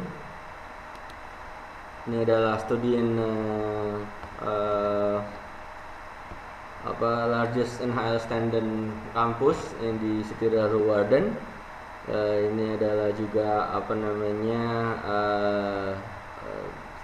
kotanya sangat apa namanya, kalau itu Belanda, ya seperti contoh ada apa namanya, ada kanalnya ya. Lalu juga ada kotanya aman dan welcoming, dan student city, jadi banyak student karena 1/4 dari populasinya itu adalah mahasiswa. Jadi kalau Anda bisa punya teman di sana, dan mungkin kehidupan sebagai mahasiswa itu juga bagus kalau gitu, misalnya Anda mau ke klub atau mau ke tempat-tempat wisata lainnya yang khusus buat mahasiswa. Lalu adalah salah satu negara dengan tingkat bahasa Inggris terbaik di Eropa, sekitar 96-90%, jadi semua orang bisa bahasa Belanda gitu kan. Semua orang itu, hampir semua orang itu adalah bisa double apa namanya, bisa dual language, bisa dua bahasa gitu kan. Lalu ada top 10 destination, ada 2008 menurut dari Guardian. Oke, 2018. Jadi salah satu destination terbaik di Eropa. Jadi kotanya itu cozy, kualitas hidupnya lebih bagus daripada kota besar seperti Amsterdam atau Rotterdam. Ini adalah guaranteed housing. Kalau misalnya Anda kan dari non-Uni Eropa itu bisa mendapatkan housing. Kenapa? Karena biasanya kalau yang dari Uni Eropa itu lebih gampang karena lebih familiar di sana. Dan apa namanya, sekitar 15 menit untuk kampus. Lalu juga ada Starbucks di sana gitu kan. Jadi kalau Anda kangen Starbucks, gampang banget. Kalau malam-malam pengen belajar untuk ujian atau ada tugas, itu butuh kopi untuk apa namanya, lembur, itu bisa juga. Lalu harganya sekitar 300 sampai 600 euro. Sekitar 300 sampai 600 euro. Lalu juga additional living expense, biaya hidupnya itu sekitar 300 sampai 500 per bulan, di selain tuition fee ya. Oke, dan ada juga apa namanya yang tersedia juga adalah private housing market, itu yang non student. Adalah kamarnya, jadi sangat modern kan, kayak budget design hotel di sana. Lalu juga ada common room, ini adalah living room di mana orang bisa belajar atau uh, bisa bercengkrama. Kalau mana teman-teman Anda pengen main bisa di situ selain di kamar ya. Itu bisa belajar atau kegiatan dari mahasiswa, party juga bisa juga. Oke, ini adalah get in touch dengan EAS, dengan NHL Standen, WhatsApp, ini kami juga Facebook, juga apa namanya Instagram. Lalu Anda juga bisa apa namanya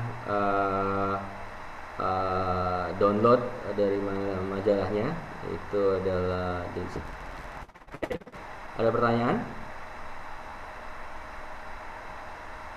Oke, baik, terima kasih Pak Primadi atas presentasinya. Ya, ada beberapa pertanyaan ini Pak. Yang pertama, sekarang kan ini kita lagi pandemi ya Pak Primadi.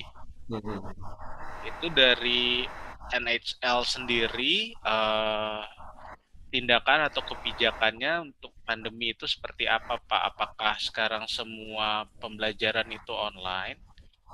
Atau harus tetap ada tatap muka, atau hanya tatap mukanya pas ujian, atau ada tindakan preventif lain yang dilakukan oleh NHL untuk menghadapi pandemi? Seperti saya wait.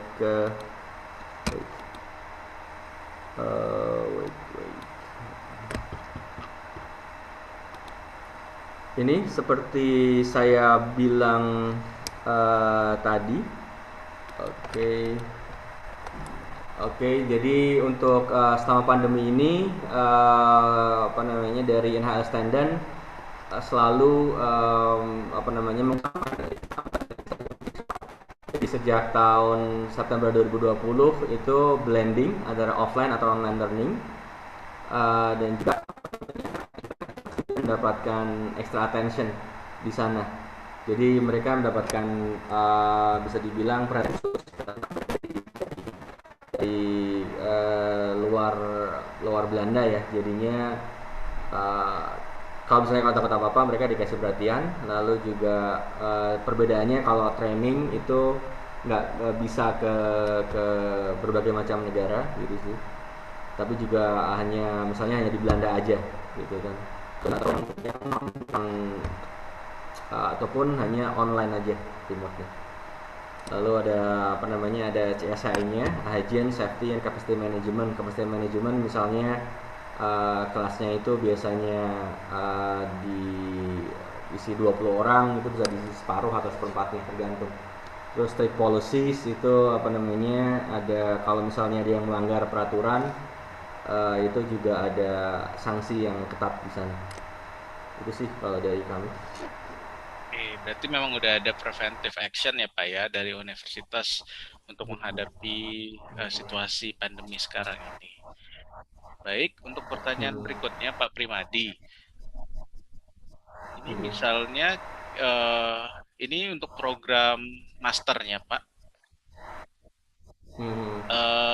Misalnya mau ngambil master, cuman dia tidak sesuai dengan program S1-nya. Misalnya dia S1-nya di Indonesia, ngambilnya ekonomi, atau misalnya ngambilnya jurusan yang sebenarnya tidak berhubungan dengan hospitality, misalnya tidak berhubungan dengan applied sciences-nya. Itu masih bisa nggak sih Pak untuk registrasi dan diterima di NHL Standen? Terus terang kalau di Eropa kontinental nggak cuma di Standen aja, di Belanda, di Swedia, di Jerman itu susah kalau misalnya Anda apa namanya nggak linear. Tapi biasanya dan apakah ada juga experience-nya itu seperti apa. Tapi apa namanya biasanya susah banget karena kalau di Eropa kontinental itu harus linear antara S1 dan S2-nya. Ada berapa persen dari dipenuhi gitu sih. Oh, berarti memang kalau misalnya menginginkan mengambil master itu diusahakan dia masih ada hubungan dengan apa yang sudah diambil untuk S1-nya ya. Begitu ya, Pak Primadi ya. Oke. Pak Primadi, untuk pertanyaan berikutnya, tadi kan Bapak sudah menyebutkan mengenai beasiswa ya Pak ya.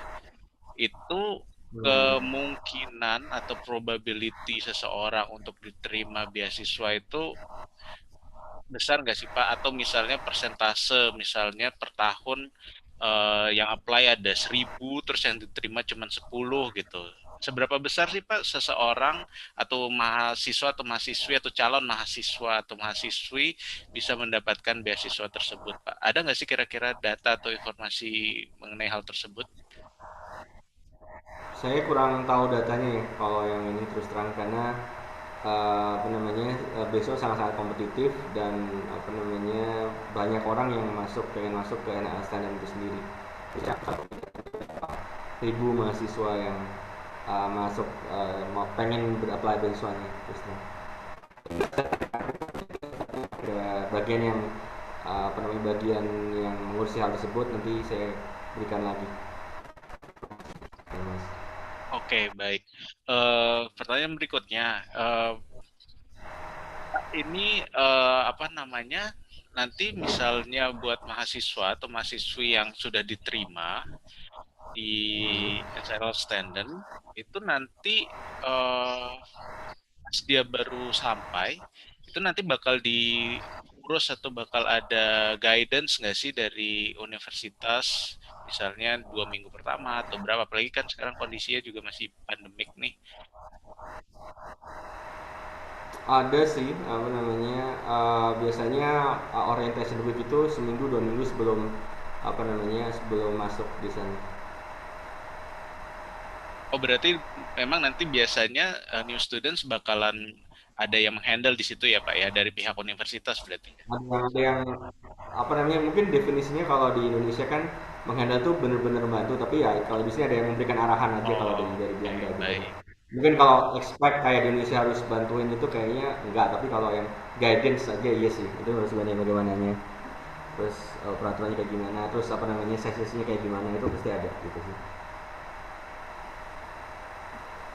Oke. Kalau misalnya untuk housing gitu Pak, itu kemungkinan bakal ada dibantu juga sih dari kampus. Gimana? Housing, Sorry, nggak dengar. untuk housing. Ya, Itu nanti bakalan akan ada dibantu dari kampus juga nggak sih? Misalnya kampus iya. dormitory atau misalnya kira-kira housingnya di sekitar kampus aja. Itu nanti berarti bakalan ada bantuan dari kampus gitu ya Pak ya? Iya ada, kalau itu ada bantuan dari kampus sih. Kalau international student diutamakan. Non-EU students, sorry. International students dan non-EU students diutamakan. Oke, berarti nanti bakalan ada asistensi dari pihak kampus. Iya sih, kita juga ada housing sendiri kok. Oh, berarti nanti ada housing semacam kamar gitu ya? Atau dormitory? Oh, ada dormitory, baik. Oke. Iya. Oke, Bapak, untuk pertanyaan terakhir nih Pak, misalnya ada mahasiswa yang tertarik nih, itu Pak Primadi bisa nggak sih ngasih tips dan trik bagaimana sih biar bisa diterima di NHL Standard ini gitu, karena kan tadi Bapak bilang sangat kompetitif, berarti kan banyak nih yang mau masuk. Kira-kira ada nggak sih masukan buat calon mahasiswa yang pengen masuk ke sana, gimana biar bisa diterima gitu Pak? Itu yang pertama paling bagus sih ya, nilainya bagus dulu gitu kan. Nilainya bagus dulu, bahasa Inggrisnya bagus, 6,5 lah IELTS-nya paling enggak. Terus yang berikutnya itu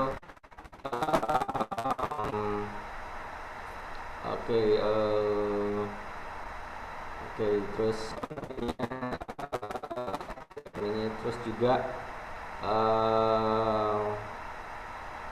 untuk motivation letternya juga harus bagus juga gitu sih. Dan yang jelas sana yang paling penting itu adalah Anda tahu apa yang Anda mau, programnya itu seperti apa, lalu juga apa namanya programnya seperti apa, lalu um, seperti apa. Anda juga harus bisa bilang ngulik-ngulik kira-kira mata kuliah itu apa aja yang ingin Anda dapat di sana kayak gimana, apakah ekspektasi atau enggak gitu sih. Berarti Terus benar-benar Anda itu pelajarin. ya harus dilihat banget ya Pak ya, karena ini boleh dibilang kan Ya, decision of a lifetime ya Pak ya.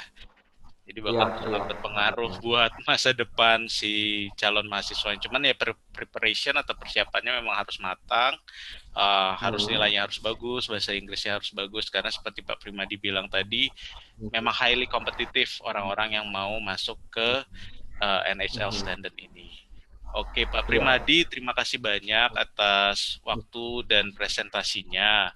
Ini untuk teman-teman peserta webinar yang tertarik atau mungkin masih ada pertanyaan, masih ada hal yang ingin diketahui lebih dalam mengenai NHL Standard, itu bisa join kita di virtual fair kita. Sekarang lagi berlangsung nih, silakan login di event.ehef.id. Nanti teman-teman bisa tanya lebih banyak mengenai NSL Standard University, beasiswanya, atau cara hidup di sananya, atau mungkin cara admissionnya bagaimana. Begitu pula universitas-universitas lain yang berpartisipasi di EHEF 2020. Pak Primadi, terima kasih banyak ya Pak ya atas waktu dan presentasinya. Berarti nanti kita, ya Pak? Habis ini ya, Rotterdam Business School ya? Betul Pak. Oh ya, hi Marisa. Oh, So Bapak kenal I ya just sama happen itu. to know her, so you know. Oke, baik Pak Primadi, terima kasih banyak. Jaga kesehatan di sana ya Pak ya. Ya, oke. Dan sampai jumpa di lain kesempatan. Terima kasih Pak Primadi. Selamat sore. Selamat sore. Ini saya log out ya. Stop share. Oke. Leave.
Hello, good afternoon. Can you hear me? Miss Goodhart, how are you? I'm good. Glad to be here. Okay, let's start. Hello, everyone. Welcome to EHEF Indonesia 2020 Goes Online. My name is Haris, and I'm going to be moderating this webinar. This webinar is going to be presented by Miss Goodhart from Rotterdam Business School. Please stay tuned until the end of this webinar because we will have question and answer session. If you have any question regarding to the presentation or anything related to the country higher education, please do comment in YouTube section throughout the presentation. Now, without any further ado, please welcome Miss Marissa Goodhart. Time is yours. Perfect. Let me quickly share my screen.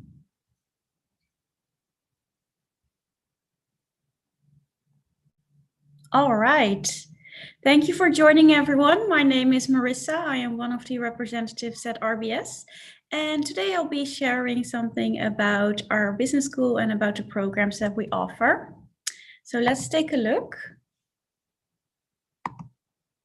So this is what we will be discussing today. I will be sharing a little bit about Dutch education, the RBS, the programs, and then we will have a lot of time for Q&A. So if you have any questions, please feel free to ask.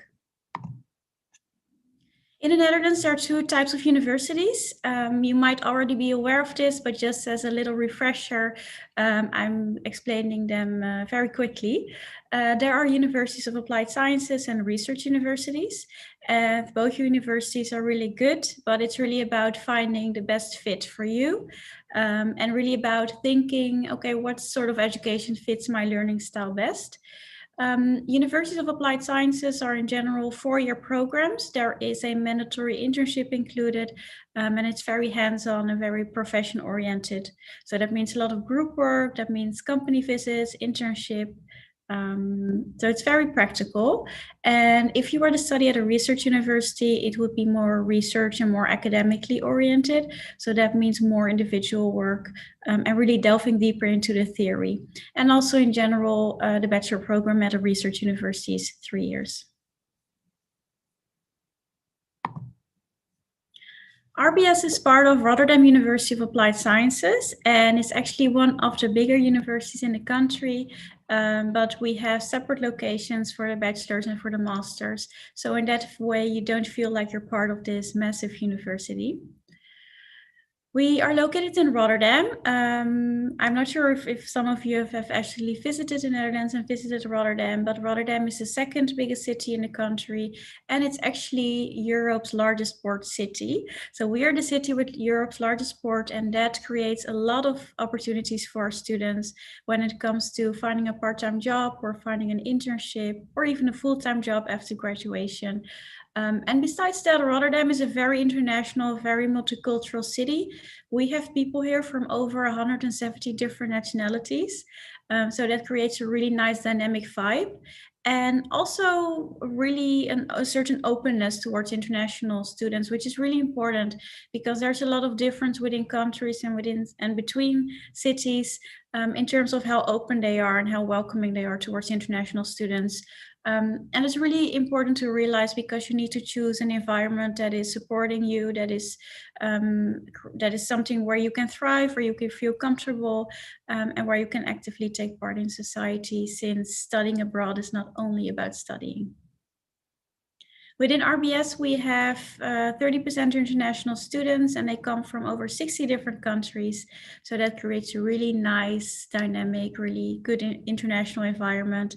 And it's, of course, good preparation for after graduation because we prepare you for the workforce and to work in an international environment, whether that's in the Netherlands or abroad. So then, of course, you do need some extra skills on how to communicate with people from different cultural backgrounds, different academic backgrounds. So all the preparation is being done during your studies. Of course, all of our lecturers are from the business field. They have broad international networks. And of course, everyone speaks English because that's the medium of instruction. And that's another benefit of being located in Rotterdam. I am from Rotterdam, so I can tell you a lot about it, but let's take a look at a little video to get a little bit more of a feel of the city. It's a very vibrant city that is changing and moving very fast. Rotterdam is basically where I can say I found myself. I'm really impressed by the city because of the architecture. The closer you move to the center, you get all these quirky buildings and high rises. It really impresses me how dynamic and different it can be. The school organized so many events for us, so it was very easy to make friends. I really like to challenge myself, not only in the university but also outside of university, to look for new opportunities so I can grow as a person. What I like the most, I think, is the diversity that I see here. Starting my day early and finishing it super late is how I get the best out of myself, because I can truly experience everything in the city. It's so amazing to see how a city has developed. In Rotterdam, I could express myself and accept who I am.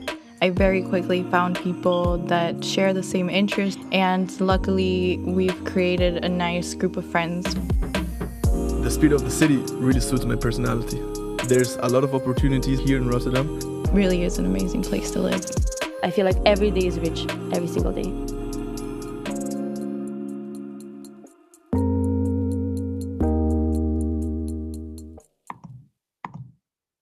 All right, I hope it gave you a nice impression of the city that we're located in.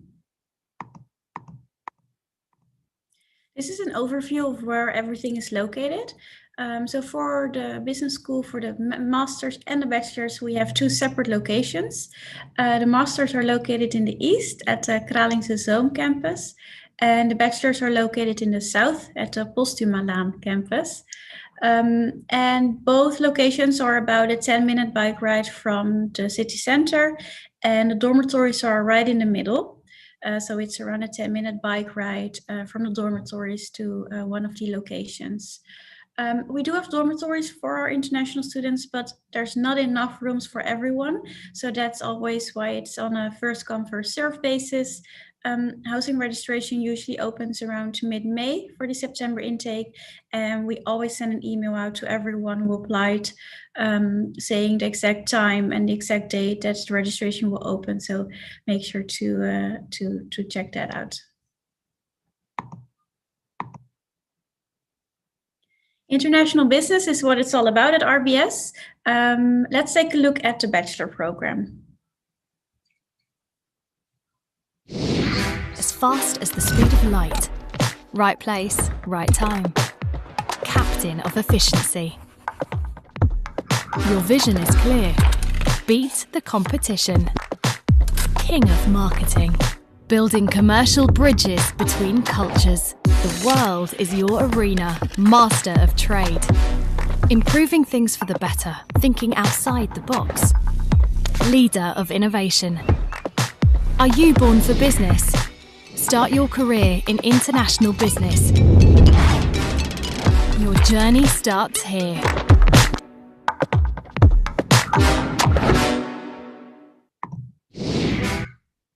All right, so we offer a 4-year international business bachelor program.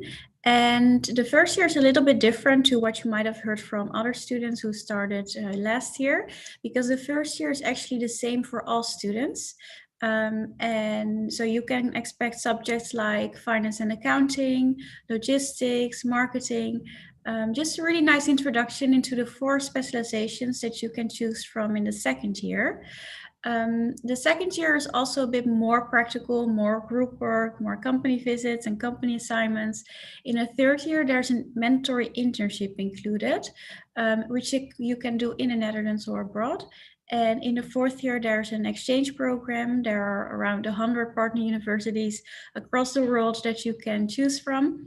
And then at the end of your fourth year, you have to write your thesis for a company. To get into the program, you would need your high school diploma and also a sufficient English test result. And application, of course, starts in StudyLink.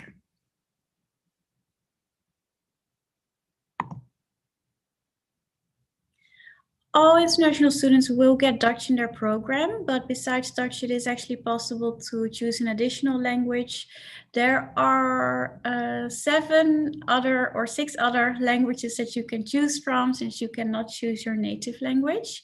So there are European languages, German, French, Spanish, and there is a Japanese and Mandarin that you can choose from. And during your internship and your exchange program, you can of course also go to those countries to experience what it's like to work there or to study there.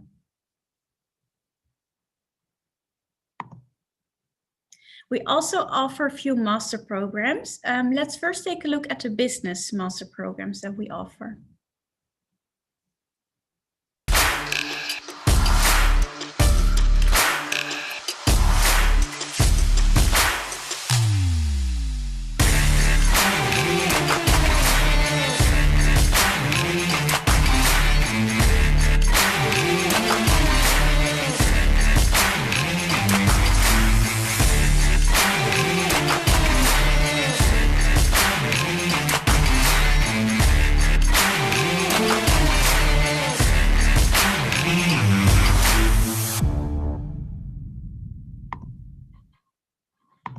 All right, so there are 2 business programs that you can choose from. Of course, there is international supply chain management, since we are located in Rotterdam, the city with the largest port. So it only makes sense to have a master program as well. We always had a bachelor program related to logistics, but not yet a master program. So we're very happy to be able to offer that program, as logistics and supply chain is really our specialization. And then there's consultancy and entrepreneurship. And both master programs are only 1 year. So within 1 year, it is possible to obtain your master degree. And just like the bachelor programs, they're very profession oriented. So that means a lot of group work and a lot of company assignments involved. Because it's only 1 year, there is no mandatory internship included, but you will write your thesis for a company. So that practical component is there. Besides the business masters, we also offer a river delta development program, which is related to water management.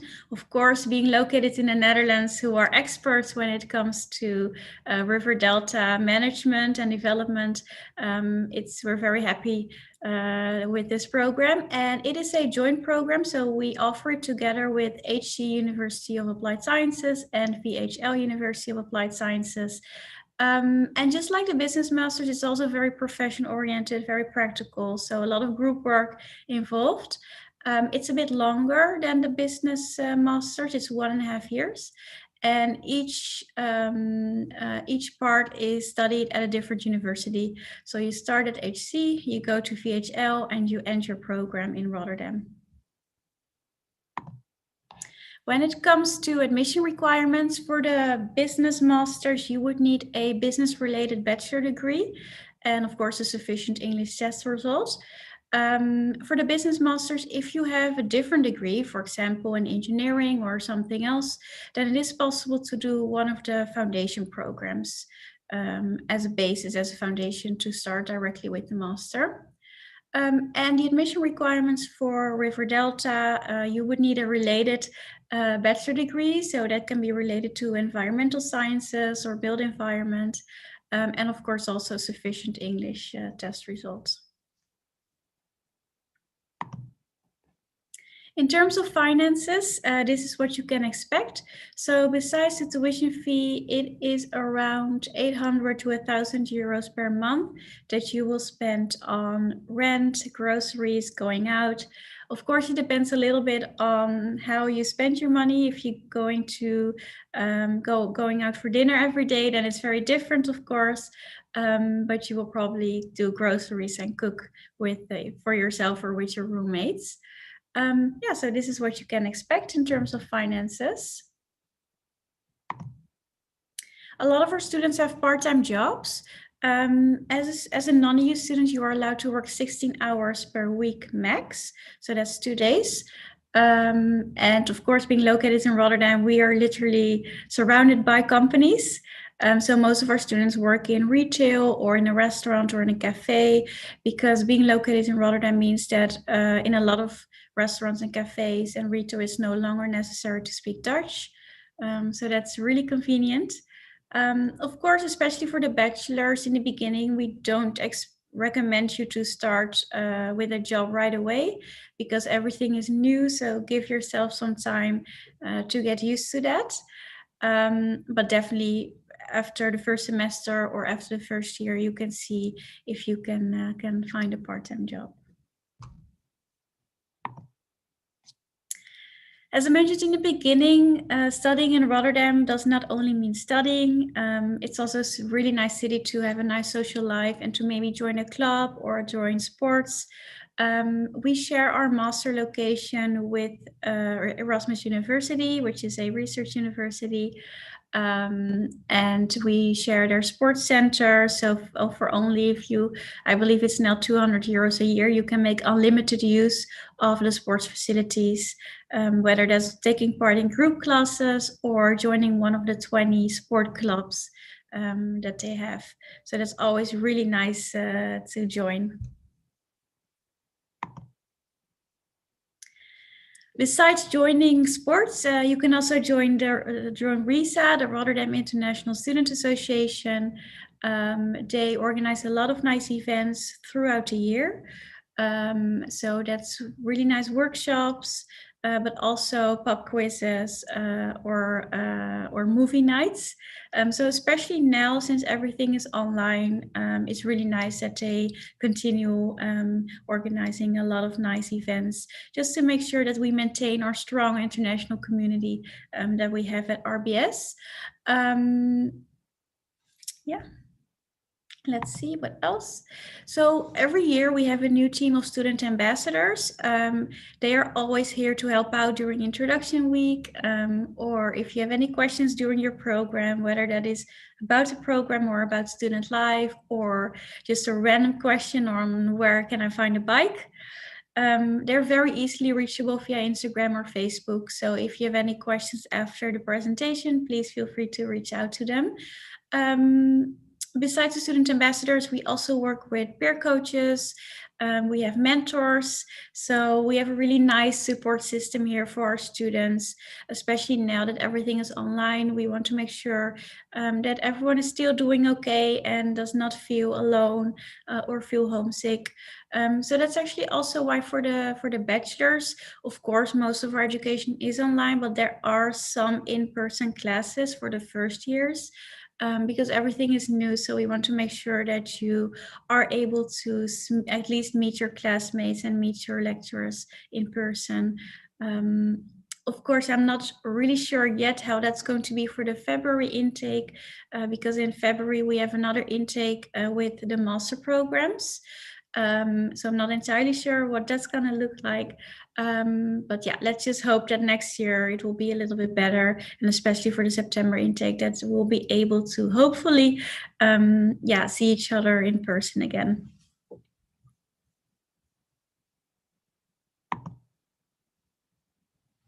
All of our webinars are online. So if you go to YouTube, especially now that we're all at home, check out Rotterdam Business School on YouTube. All of the webinars are there. Last week we had our open week. So all new webinars have been added as well. So make sure to check that out. And they're just really nice tools to find out more about, not only about the programs that we offer, but also about student life and what you can expect from the university and from the city. The program-related webinars are usually presented by a teacher and a student. So in that way, you get both the student perspective as a teacher's perspective, and the webinars regarding student life are usually presented by student ambassadors. So that's really nice to take a look at that. Okay, I think this is the end of the presentation. So I just wanted to let you know that the next open week will be in February, the first week of February. So make sure to go to rotterdamuas.com to check that out. I'm sure the registration for the open week in February will be added soon. So make sure to keep an eye on that. Yeah, and I just want to invite you to ask me any questions you might have. We have a lot of time left, so feel free. All right. Marisa, thank you very much for your presentation. Yes, we do have several questions for you. The first question will be, do you have any marketing analytics specialization for master degree? Unfortunately, not for the masters. For the bachelors, we do have marketing as a specialization, but for the masters, it's either international supply chain management or consultancy and entrepreneurship. The nice thing about consultancy and entrepreneurship is that you will have to choose one of them. So you would either become a consultant or an entrepreneur. And of course, that is a really good basis to move into a different direction after your studies. But we don't necessarily have a program that only focuses on marketing. Okay. So basically, it is you do have for bachelor degree, but you do not have for master degree program, right? Exactly. Yeah. Okay. Very well noted. Thank you. So next question: is there any full scholarship in Rotterdam Business School, or is it just a partial scholarship? If you do have, how can international students get for that scholarship? So with regards to scholarship, there is an OTS scholarship. So that's the Orange Talib scholarship, which applies to the master program. So it's definitely possible to apply for that. It is not a full scholarship, it's only partial, but it can definitely help. So you can definitely, if you go to the website and type OTS scholarship, you'll find it. Yeah, that's the only scholarship that we offer for our programs. Unfortunately, for the bachelor program, there is no scholarship included. However, for the bachelor, starting from the second year, it is possible to pay the tuition fee in installments from the second year onwards. So that might help as well. Okay, so there are several scholarships that can be obtained by international students when they attend Rotterdam Business School. There is one scholarship, which is the OTS for the master programs. Okay, the OTS scholarship. Yeah. Okay. Thank you. The third question will be, you have mentioned before that if you want to take the master degree program, so it has to be related to our bachelor degree.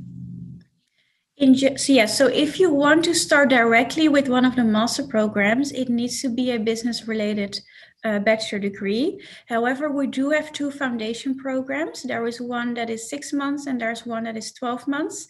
And depending on your background and if you have maybe some work experience, you can also apply and see if you can either start directly based on your work experience or either start with one of the foundation programs. Does it mean that we have to submit the recommendation letter from our previous company? Not necessarily a recommendation letter, but you should definitely include your CV. So we can see if you have some work experience, because sometimes we do have students who have a bachelor degree in something else, in engineering, but they have been working for a logistics company or in the logistics field for at least 2 years. Then it might also be possible to start directly with the master program. What we do in that case is that we will ask the course director of the program to have a Skype interview with you to decide if you can start directly with the master program. Okay. Thank you for the explanation. The fourth question. Okay, for the new international students that just arrived in Rotterdam, does Rotterdam Business School have like guidance or the way how to settle in the first 1 or 2 months, and also for housing, something like that? Yeah. Do you have it? Absolutely, yes. So we guide the student through the whole application process. We do work with Eduplan, which is the agent that is located in Jakarta. Maybe I can share the name later in the chat. So Eduplan is our official partner in Jakarta, and they know how the whole application process works. So they're there to support you together with the university.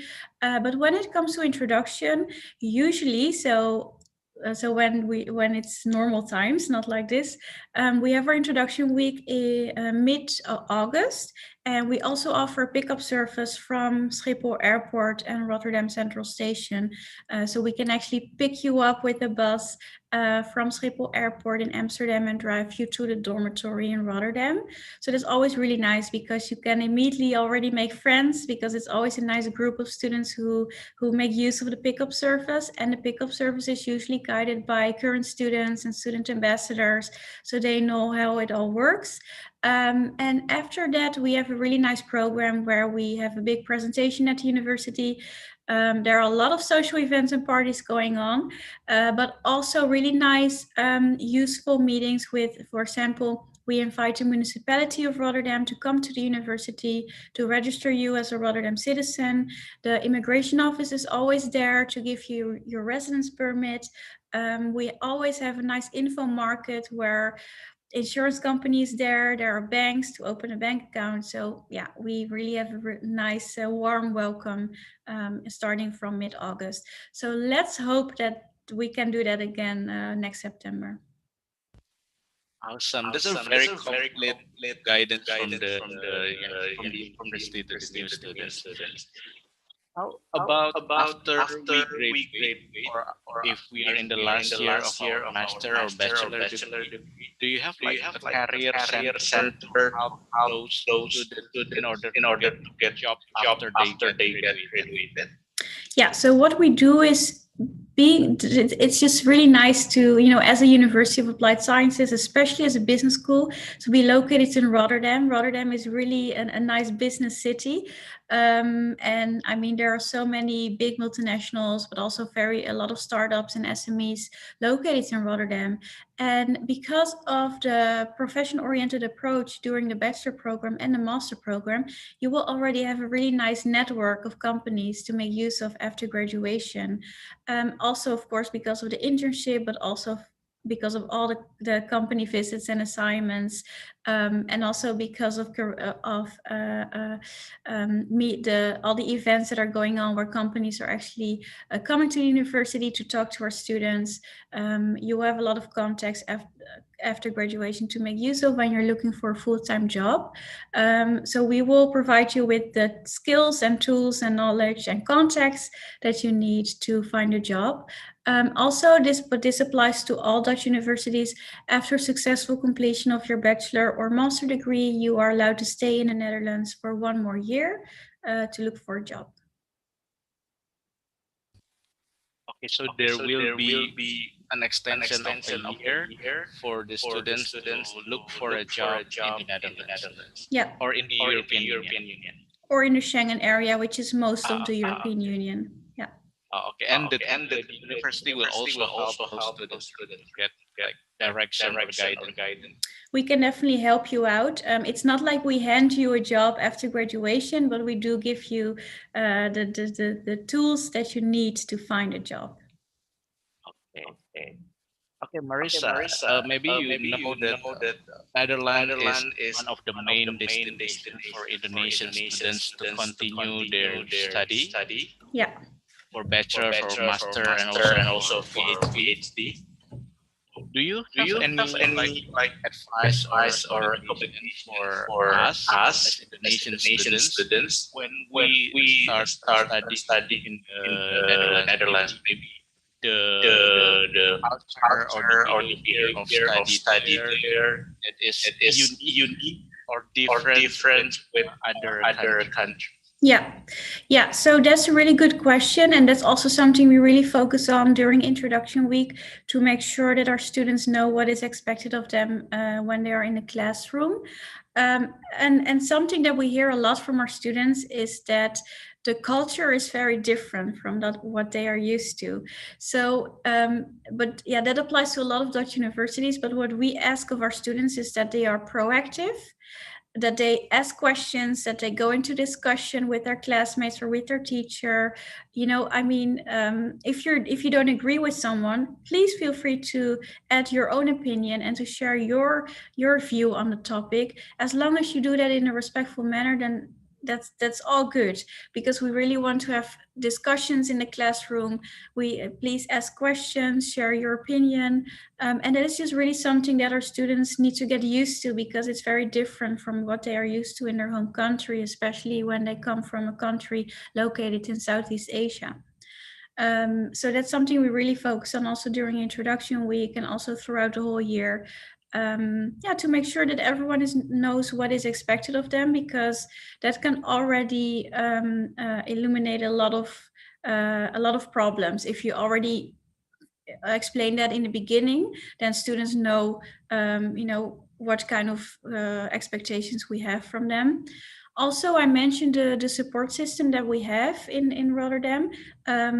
But I also want to add that there is a lot of help and there's a lot of support, but you do need to reach out by yourself.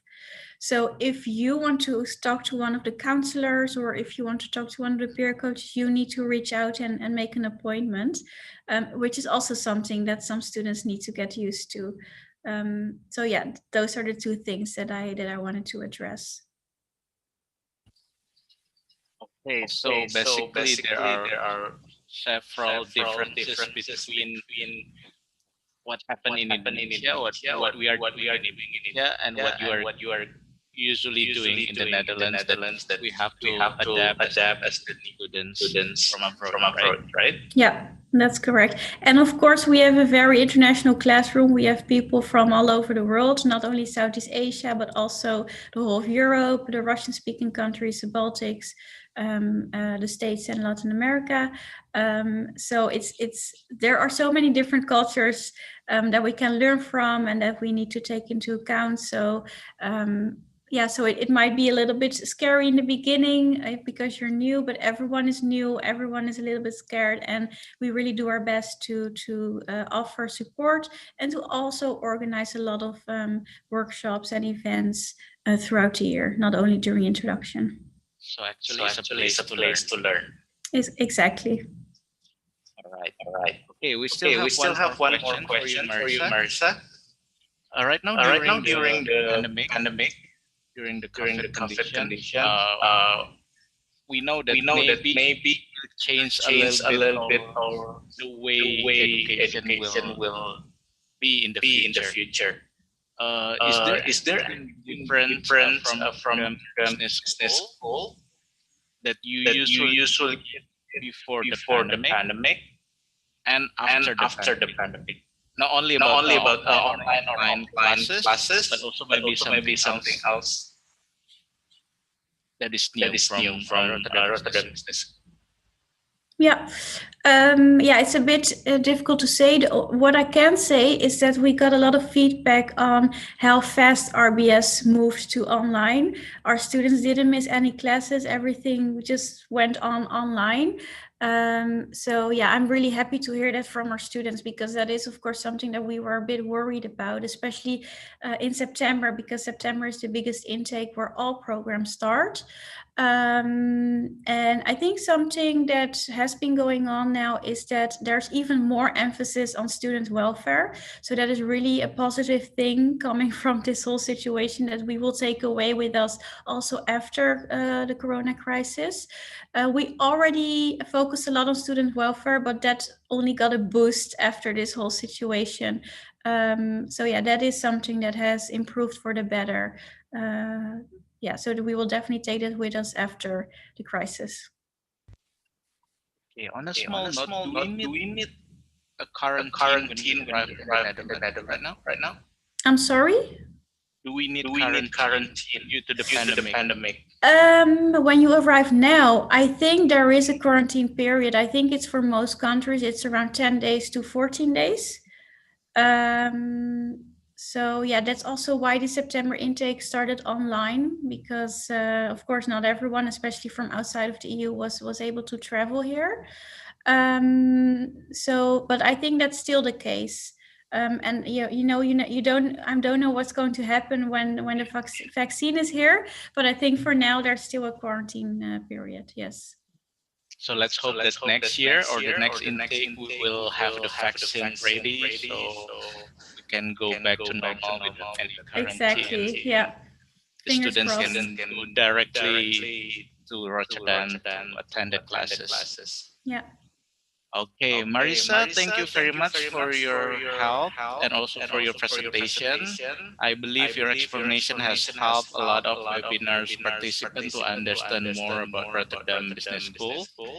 And we do also have virtual fair, which is happening right now. Yeah. So to all webinar participants, please do not forget enter our virtual fair on event.ehef.id. So you can ask more questions, deeper questions, or specific questions regarding scholarship or the way how to settle in Rotterdam. Anything else you would like to ask, you can just go directly to the virtual fair. Okay, Marisa, thank you very much once again. You're welcome. Thank you for having me. Yeah, please take care of yourself, keep healthy, keep safe, and we hope the pandemic will be over very soon.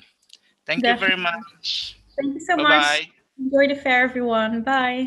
Have a good day.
Hello, good afternoon.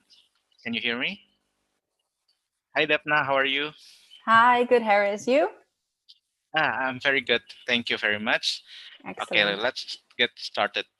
Hello, welcome to EHEF Indonesia 2020 Goes Online.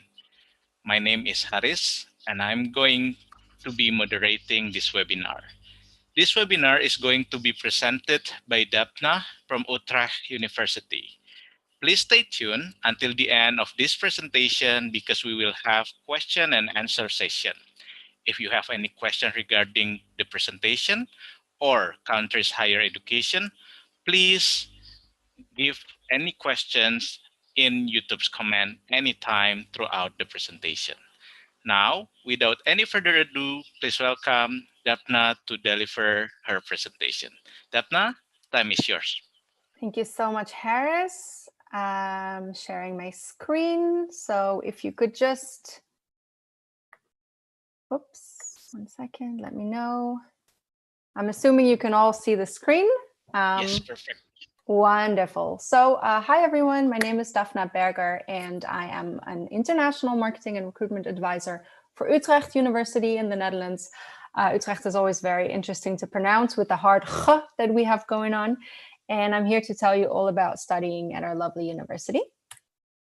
So first of all, for those of you who may not know where Utrecht exactly is, this is a bit of a map, a short map of the Netherlands. We're not so big, so actually it's quite a large chunk of the country that you can see in here.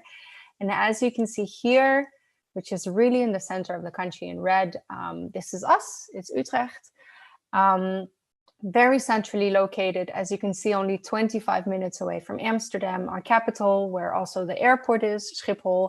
Also only 30 minutes away from Rotterdam, where I actually live, 45 minutes away from The Hague. So it's very close to bigger cities, but it's also conveniently located near a very large train station, which can get you anywhere in Europe to travel. Now, Utrecht, for those of you who don't know, is the 4th biggest city in the Netherlands.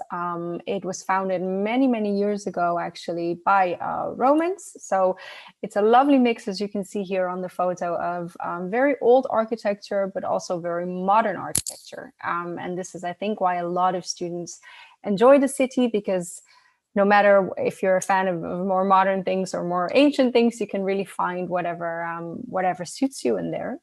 Now, we're also a bicycle city friendly. We're actually been voted the most bicycle city friendly in the country. So something we're very proud of. We're quite a small city, especially compared to some of the cities you know in Indonesia. Only 340,000 inhabitants, but 20% of those are students. So we have around 60,000 students in the whole city, divided between our university, a University of Applied Science, and the art school. So it's a true student city. Now, as I just said, we're also home of bicycles. One of the first things that you'll definitely be doing when you come to the Netherlands in general, but also Utrecht, is buy a bicycle. So remember how I said we have 340,000 people living in the city? We have about 1 million bicycles. So the average person that lives in Utrecht owns more or less 2 bicycles. We also have 245 kilometers of bicycle lanes. So that's a lot of bicycle lanes that can keep you fit. And just in case, because I know traffic in Indonesia, or especially in Jakarta, can be quite crazy. Nothing to worry about. The bicycle traffic in Utrecht and the Netherlands in general is quite okay. It's very safe, very relaxed. There are designated bike lanes. So all good, actually. Now, a little bit about Utrecht University itself. So something we're quite proud of is, according to the Shanghai ranking, we've been ranked #1 in the Netherlands for actually quite some years in a row.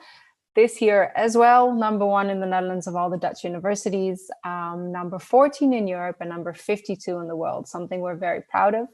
We're an old university, one of the oldest and largest in the Netherlands, so we have quite a rich tradition.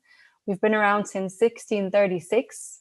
And over the years, we've produced 12 Nobel Prize winners. The majority of them come from the sciences, the natural sciences, the geosciences. So we have 31,000 students.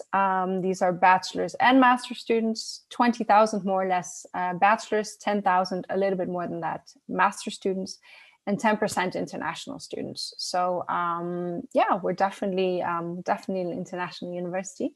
We have over 120 programs that are taught in English. This includes bachelor's and master's programs. And our international student body population is consisting over a little more than 100 nationalities right now.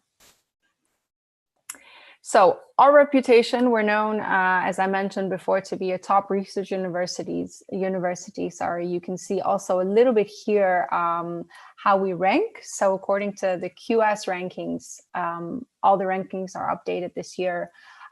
We've put some of our major rankings up here, as well as the Times Higher Education.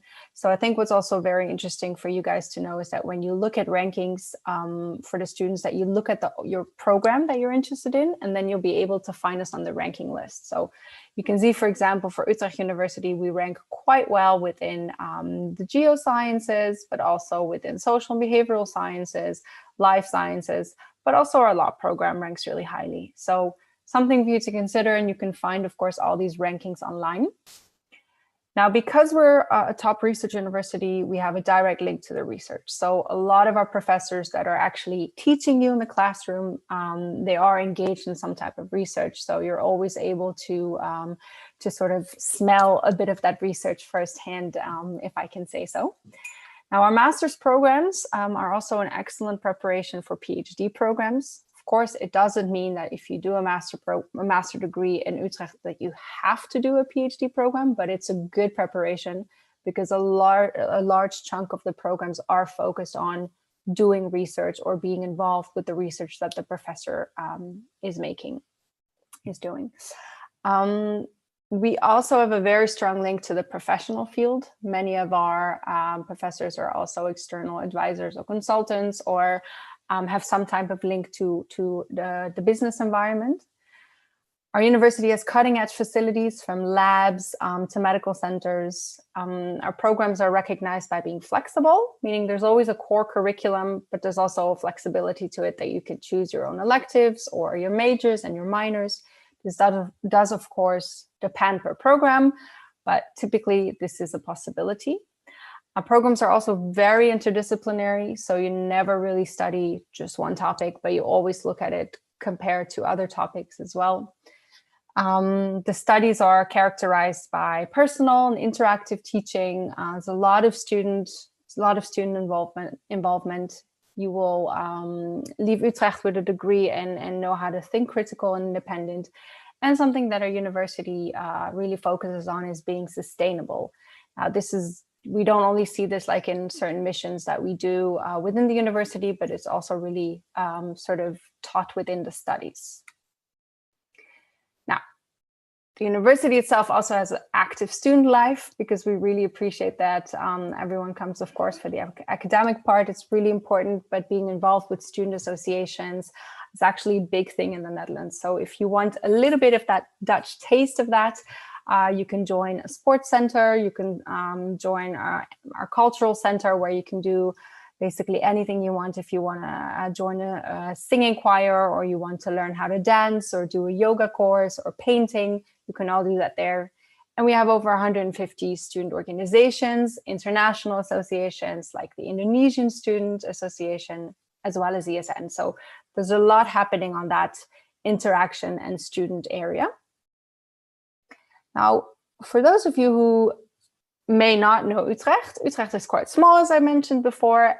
This is basically a map of our city center and a little bit outside of it. So it's not really big. We have three main locations. This is the city center. We have an international campus, it's called, and the science park. So the science park, the name kind of gives it away a little bit if you're interested or if you're going to do a degree in social sciences, natural sciences, geosciences. Most of your classes will be taking part here at the science park. If you're going to do more humanities or even law, you will most likely be in the city center. And those of you opting for more economic programs, you'll be here in what we call the international campus. Now, on the map, this may look far, but it's really not. From the city center to the science park, it's only 4.5 kilometers. So you can cycle this in 15 minutes. We measure everything in the Netherlands by cycling distance. So keep that in mind.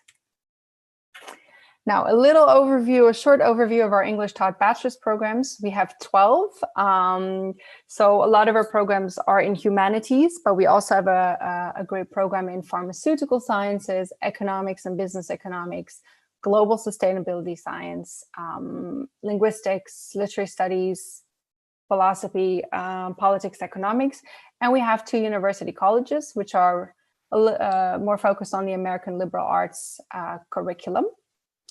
Now, for more information, I really would like to ask you to go to uu.nl/bachelors, because per program you can find out what it's about, the course contents, a timeline, entry requirements, etc. Now, on the master's level, we have over 100 English taught programs. So unfortunately, that doesn't all fit right here. But as you can see, we have 1-year programs, we have 2-year programs. So depending on what direction you do, it can be a Master of Arts, a Master of Science, or LLM for the law programs.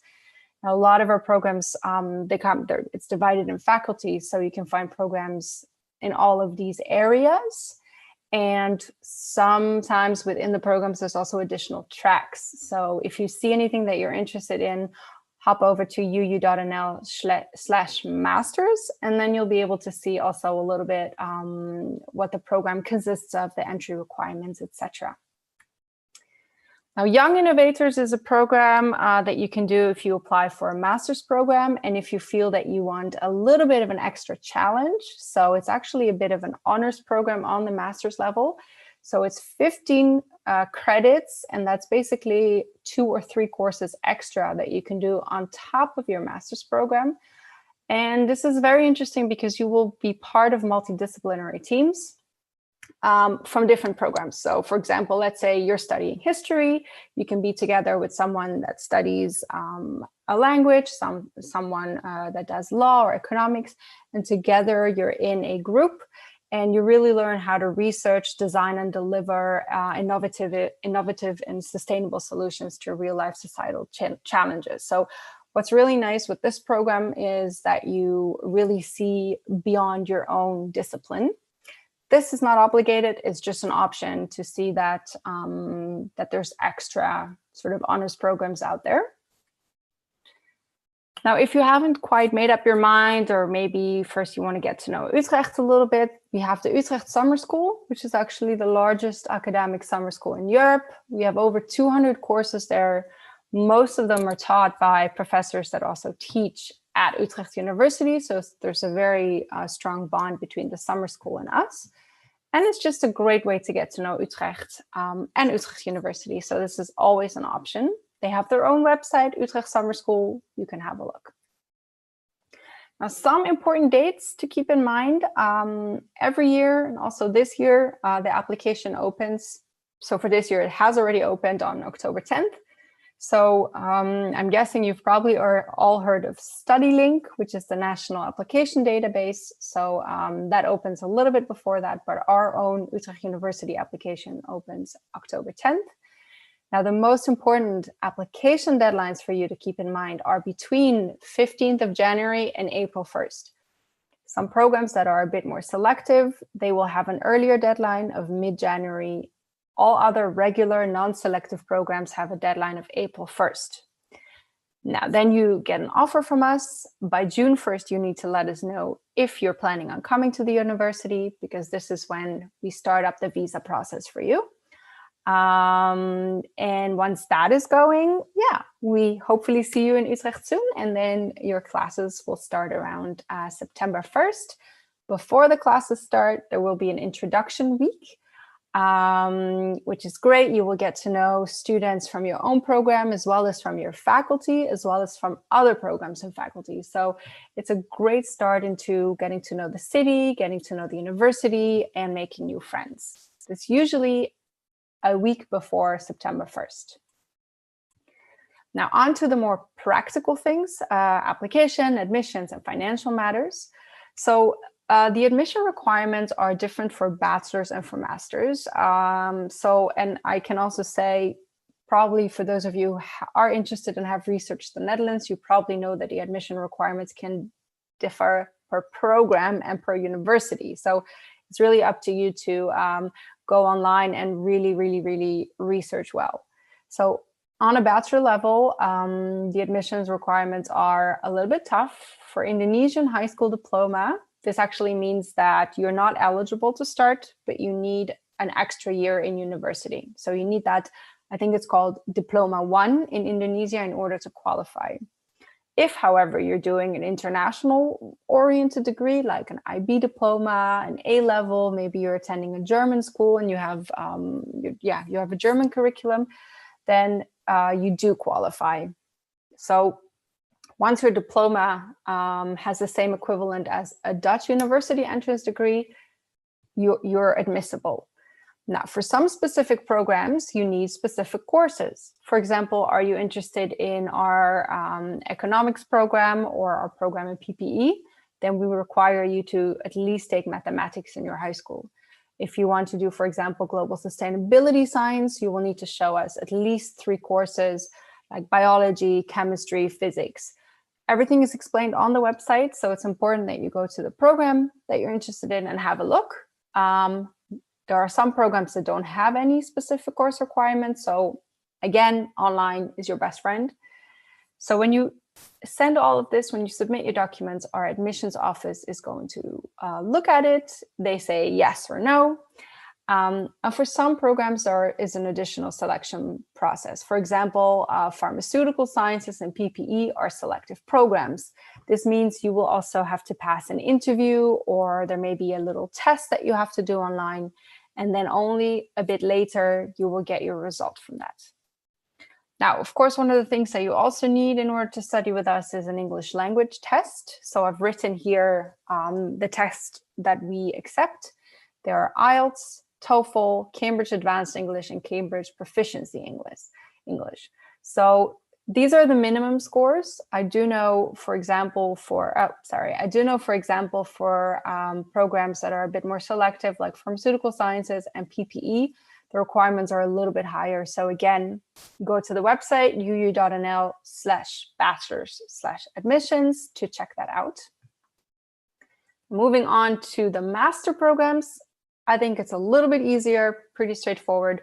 You need to have a bachelor's degree in a related field. So for Indonesia, that's referred to as Sarjana 1 or 2. So those are your bachelor's diplomas, but they have to be in a related field. What does that mean? If you are applying for a program related or within the economics department, your bachelor's needs to be from that direction as well. If you want to study psychology, you need to have a background in psychology. So you won't be able to apply for a master's program in law with a bachelor in linguistics. That's not how it works in the Netherlands. So for this one, the bachelor's degree, also the same English language test. Now for the master's, the grades are a little bit higher. I've written them here. Often a CV is also necessary, a motivation letter, just one. For some program, a letter of recommendation.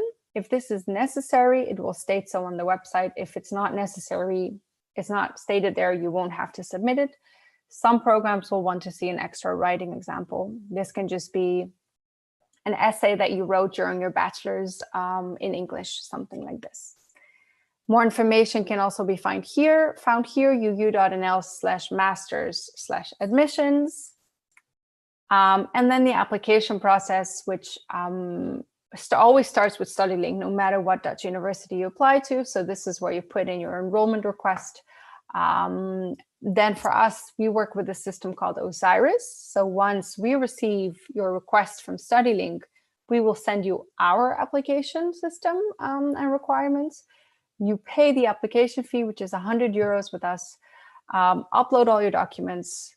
Once your application is complete and the application fee is paid, the university will start processing the application. And then after that, when you hear from us whether you're accepted or not, you have to send us certified copies of your documents by mail. Now, this is good to remember. You can apply before having finished either your high school degree or your bachelor's degree. You have to submit a proof of statement that you will complete this. You can also apply before having taken the English test. So when you apply in Osiris, you can actually say, hey, I'm taking a test in 2 months or next week, something like this.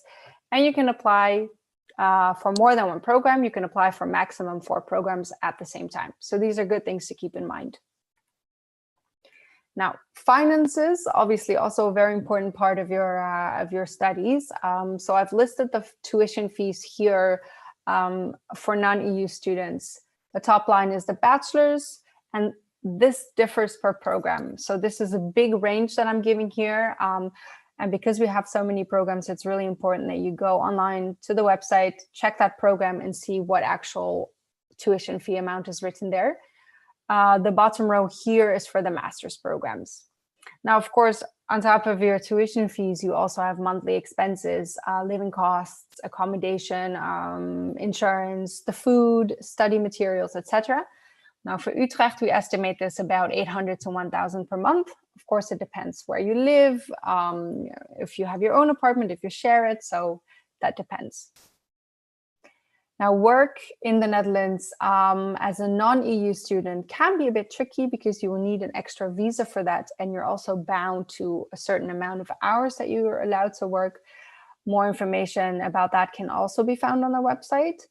And we have 2 interesting scholarships that are mostly interesting for Indonesian students. It's the Utrecht Excellence Scholarship and the Holland Scholarship. So if you go to uu.nl and then bachelor's or master's, depending on what you're opting for / financial matters, you can read more about the scholarships. When you click on the scholarship, you can also read more about the requirements and the deadline. Deadline is January 31st. So before February 1st, your scholarship application has to be submitted with us. And then obviously, per definition, then also the actual application for the program has to be submitted before that.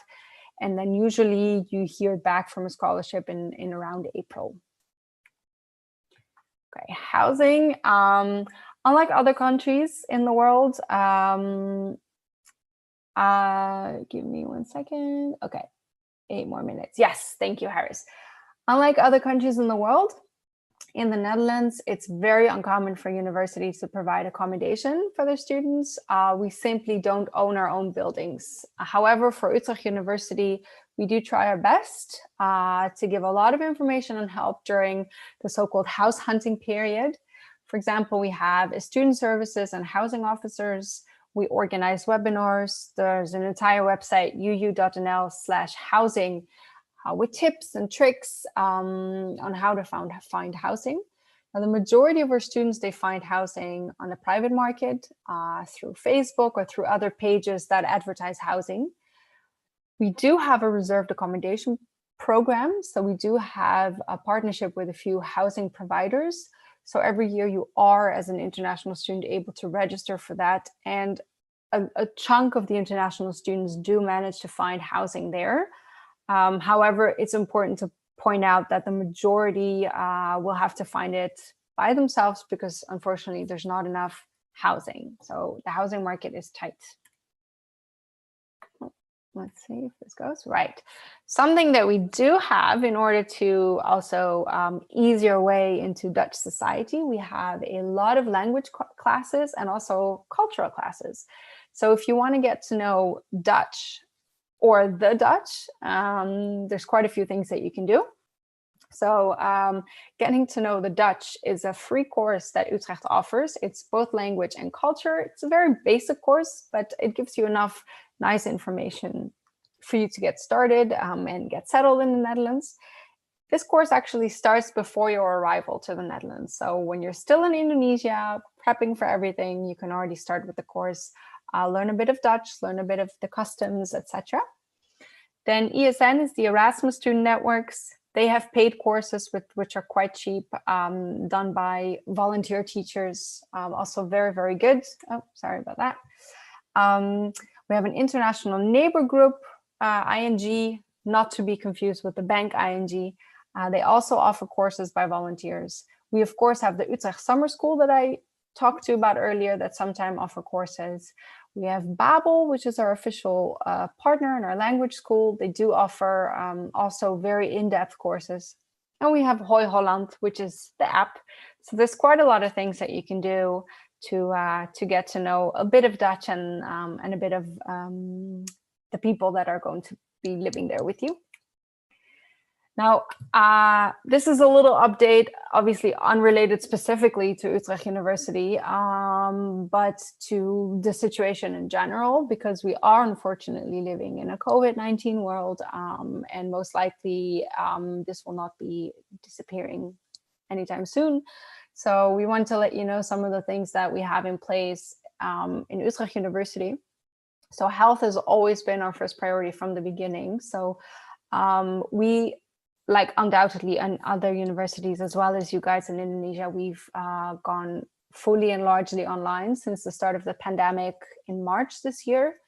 The academic year 2020 September started hybrid, meaning about 75% of the classes were online and about 25% were on campus, and they really prioritized the students that had to be on campus.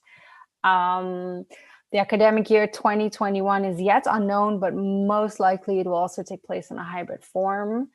As far as we know now, there is no change in entry requirements. So you will still need to fulfill the entry requirements as are known per program. It could possibly be that submission deadline can change. This is not a fact. You will have to check the website for that and see if anything changes. The tuition fees for online remain the same as offline. So that's also important to keep in mind. So that's just a brief COVID-19 update. Now, there's a lot of information on our website. I know sometimes it can be overwhelming, but there's 3 pages that I specifically wanted to list for you because they're very important. So we actually have a study program comparison. If you go to the bachelor's programs or the master's program, you can click on any programs that you're interested in, and the page will create a nice comparison schedule for you so that you can really sort of see what the actual differences are between certain programs, especially if you're doubting a bit content-wise. So if you go to our website to the programs, you'll be able to find that one. Now we have a tool called Unibuddy, which you can find under uu.nl/Unibuddy, and it's a chat system with our current students. So you can actually go there, you can click on a country where you want to chat with the student from, or maybe a specific program that you want to talk to, and you'll be able to chat directly one-on-one with students. Ask them about their life in Utrecht, see how they are, ask them all your questions, stuff like that. And online, there's a lot of Q&As to be found around the admissions and application, frequently asked questions. So anything that's in your mind is basically listed online. So this is really the best way for you to first go to and check that out. And of course, we're all over social media. So you can join our Facebook community. You can join our Instagram community. There's a lot of like nice stories and vlogs and blogs. We're on YouTube as well. A lot of our webinars that we do, a lot of our online open days can be found also on the website. And there's LinkedIn also for those of you who are there and want to connect with us. And Harris, I'm going to let you know this was the presentation. So I think back to you for the moderation of the questions. All right. Daphna, thank you very much for your awesome presentation. It's very broad and explained well about life in Utrecht University. Mm. And now we move on to question and answer session. There are several questions from webinar participants that we would like to ask you as the representative. Mm-hmm. The first one about scholarship. So it's a very common question, but does Utrecht University accept a combination of partial scholarship? For example, somebody gets one scholarship from government and they can they get like another scholarship from the university? Yes, yeah. We do accept partial scholarships. I know also for in Indonesia, maybe you have a LPDP scholarship or any other scholarship. Yeah, They can also still apply for our Utrecht Excellence Scholarship or for the Holland Scholarship, and that's how they can sort of partially mix and match that. Yes. Yeah. So it is possible for somebody to get like a double scholarship, both from Utrecht and also from other institutions. Yes. Okay, thank you Yes. very much for explanation. Second questions about life in Utrecht. Is there any large community of international students in Utrecht? Yeah, And if it is yes, is it sorry, expensive your second question. or yeah, sorry. Is Sorry, it I'm cheap gonna let you finish. is it cheap or expensive city when we live in Utrecht compared to other parts of Netherlands? Okay, so the first question, is there a large international student community? Yes. For our university, about 10% is international. So that's around 2,800, 3,000 students. So definitely as an international student, I think a lot of your friends will be international as well. So 100% yes. And I think what's really nice is that there's a lot of student associations as well as international student associations like Erasmus International Student Association. So when you join activities, it's very easy to make friends there. And I think life in Utrecht is also it realizes that there are international students. So like a lot of students have jobs. When you go, for example, to a cafe or to a store, almost everyone speaks English, so it's very easy. Now, in terms of living cost, I would say Utrecht is average in the Netherlands. It's, for example, a little bit cheaper than the larger cities like Amsterdam. It's on the same level as Rotterdam, but it's of course a little bit more expensive than cities like in the south, for example. This is how you should see it a bit. Yeah. Okay. So actually it's a bit cheaper compared to Amsterdam. Yes, it's a bit cheaper compared to Amsterdam. I think what's mostly expensive in Amsterdam are the rents. If you rent in Amsterdam, this can increase your budget, and this can be a little bit cheaper in Utrecht, but of course realize also that in Utrecht it's also still overall not very, very cheap. All right, thank you for your explanation. Next questions regarding summer school 2020. You have mentioned about COVID prevention and measurements. You said that it is yet known about the future of the studies, what type of studies. So how about summer school 2020? Will it be online or offline? Because it's summer school, so maybe people will expect that they will go to Netherlands and to attend a class directly. Yeah. This is also unfortunately yet unknown. The summer school is, of course, something that takes place in the summer. Until the summer, so many things can still change. There's talk of vaccines. I think around January, they're going to start with like vaccination programs here. So it could very well be that by next June, July, summer school usually starts in like July, August. Maybe the measures will be completely different again. At this point, I have no answer for that, unfortunately. We hope it will be largely offline, so on campus. But yeah, the best thing that you can do is really keep your eye out on the summer school website and see for the updates. Okay. So for example, if someone apply for summer school, but they expect to get offline summer school, but suddenly the decision is to make it online summer school, will it be any waiver if somebody would like to cancel or would like to change it into the next year summer school, for example?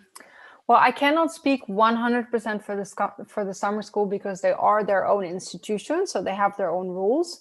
But I do know that this year the school and the university has been more flexible because we've had to go online. So we have given students the choice of either not coming or deferring to next year. So I can imagine if this is suddenly the situation that there will be an option like this, yes. Okay, so just please keep in touch and look for the website of the university to get more and the latest information regarding the summer school. Absolutely. Okay. Next questions. You mentioned about a master degree that need bachelor degree that is related to the master degree that the student would like to take. Do Mhm. they need like a job certificate or job or recommendation from the previous company in order to get submission to get accepted in the Utrecht University? The letter of reference that is often needed is not from the company, but it's rather from the professors. So if they can provide a reference letter from the previous professors, that's preferred. If this is really not possible, they can do one that's from the previous company. Yeah. Okay. Next question. Would you please explain a little bit more about one additional year of study for Indonesian high school diploma? Yes. So in the Netherlands, the people that can start university, they have a certain degree level. And also for international students, what universities look at is if the Indonesian degree, if it's on the same level. So for Indonesian high school students, this is a different level. So that's why they've said if you graduate from an Indonesian high school, you cannot start right away at a research university. I do know, for example, in the Netherlands, there are universities of applied sciences. Some of them do accept right away Indonesian students, but for the research universities, you will need an additional year. So some Indonesian students that come to us, they do 1 year in university over there, and then they transfer to us. Okay, so yeah, it is compulsory to have that 1 year additional yeah, time. exactly. It's a NAFIC. It's a NAFIC. So the NAFIC is the institution of the government that promotes Dutch education. I also think they have a stand at EHEF, so you can definitely go and talk to them as well if you're interested, and they can explain that to you a little bit. Yeah. Okay, very well taken. Thank you for the answer, Dapna. So we move on to perhaps the last questions. Is there any information regarding PhD or doctoral program in the Utrecht University? Yeah, so actually the best advice I have for you is to go to uu.nl/PhD. And this is basically the landing page for everything related to PhD. What I can tell you in the Netherlands that PhD, how it works, it's basically a job that you're applying for. So you're basically an employee of the university. So you apply for a specific vacancy within a research, and if you get accepted, then we also pay you. It's a monthly salary. Now, if there's not a vacancy, the alternative is that you have to come with your own funding, for example, like LPDP or another funding. So that's how it works, but you always have to apply for it, basically. So if you go to uu.nl/PhD, all the information will be there. All right. So it's a bit different than PhD in my country, in our country, in Indonesia. Yeah, and okay, also different. Yeah, definitely. Okay, yeah. So I think it's better for webinar participant also to look out and look for the website. And right now, currently, we are also doing our virtual fair. So maybe after this, all webinar participants can go directly to the virtual fair to get more information, to ask more if you still have deeper questions or more specific questions regarding how to apply, how to get scholarship, how to get well in Utrecht. So you can just go directly to event.ehef.id right after this webinar. Yes. So Dapna, thank you very much for your time. Thank you very much for your explanation and presentation. It is very well spoken. And we do hope that this pandemic will be over soon so we can restart our life. Finger crossed. That would be Restart our great. life. Yeah. And yeah, the future students will come and go directly to the Netherlands and continue their study in Utrecht University. So Absolutely. For now, please keep safe, be safe, and stay healthy. And thank you very much for your time. Same to you, Harris, and thank you everyone for watching. Stay safe. Bye. Bye.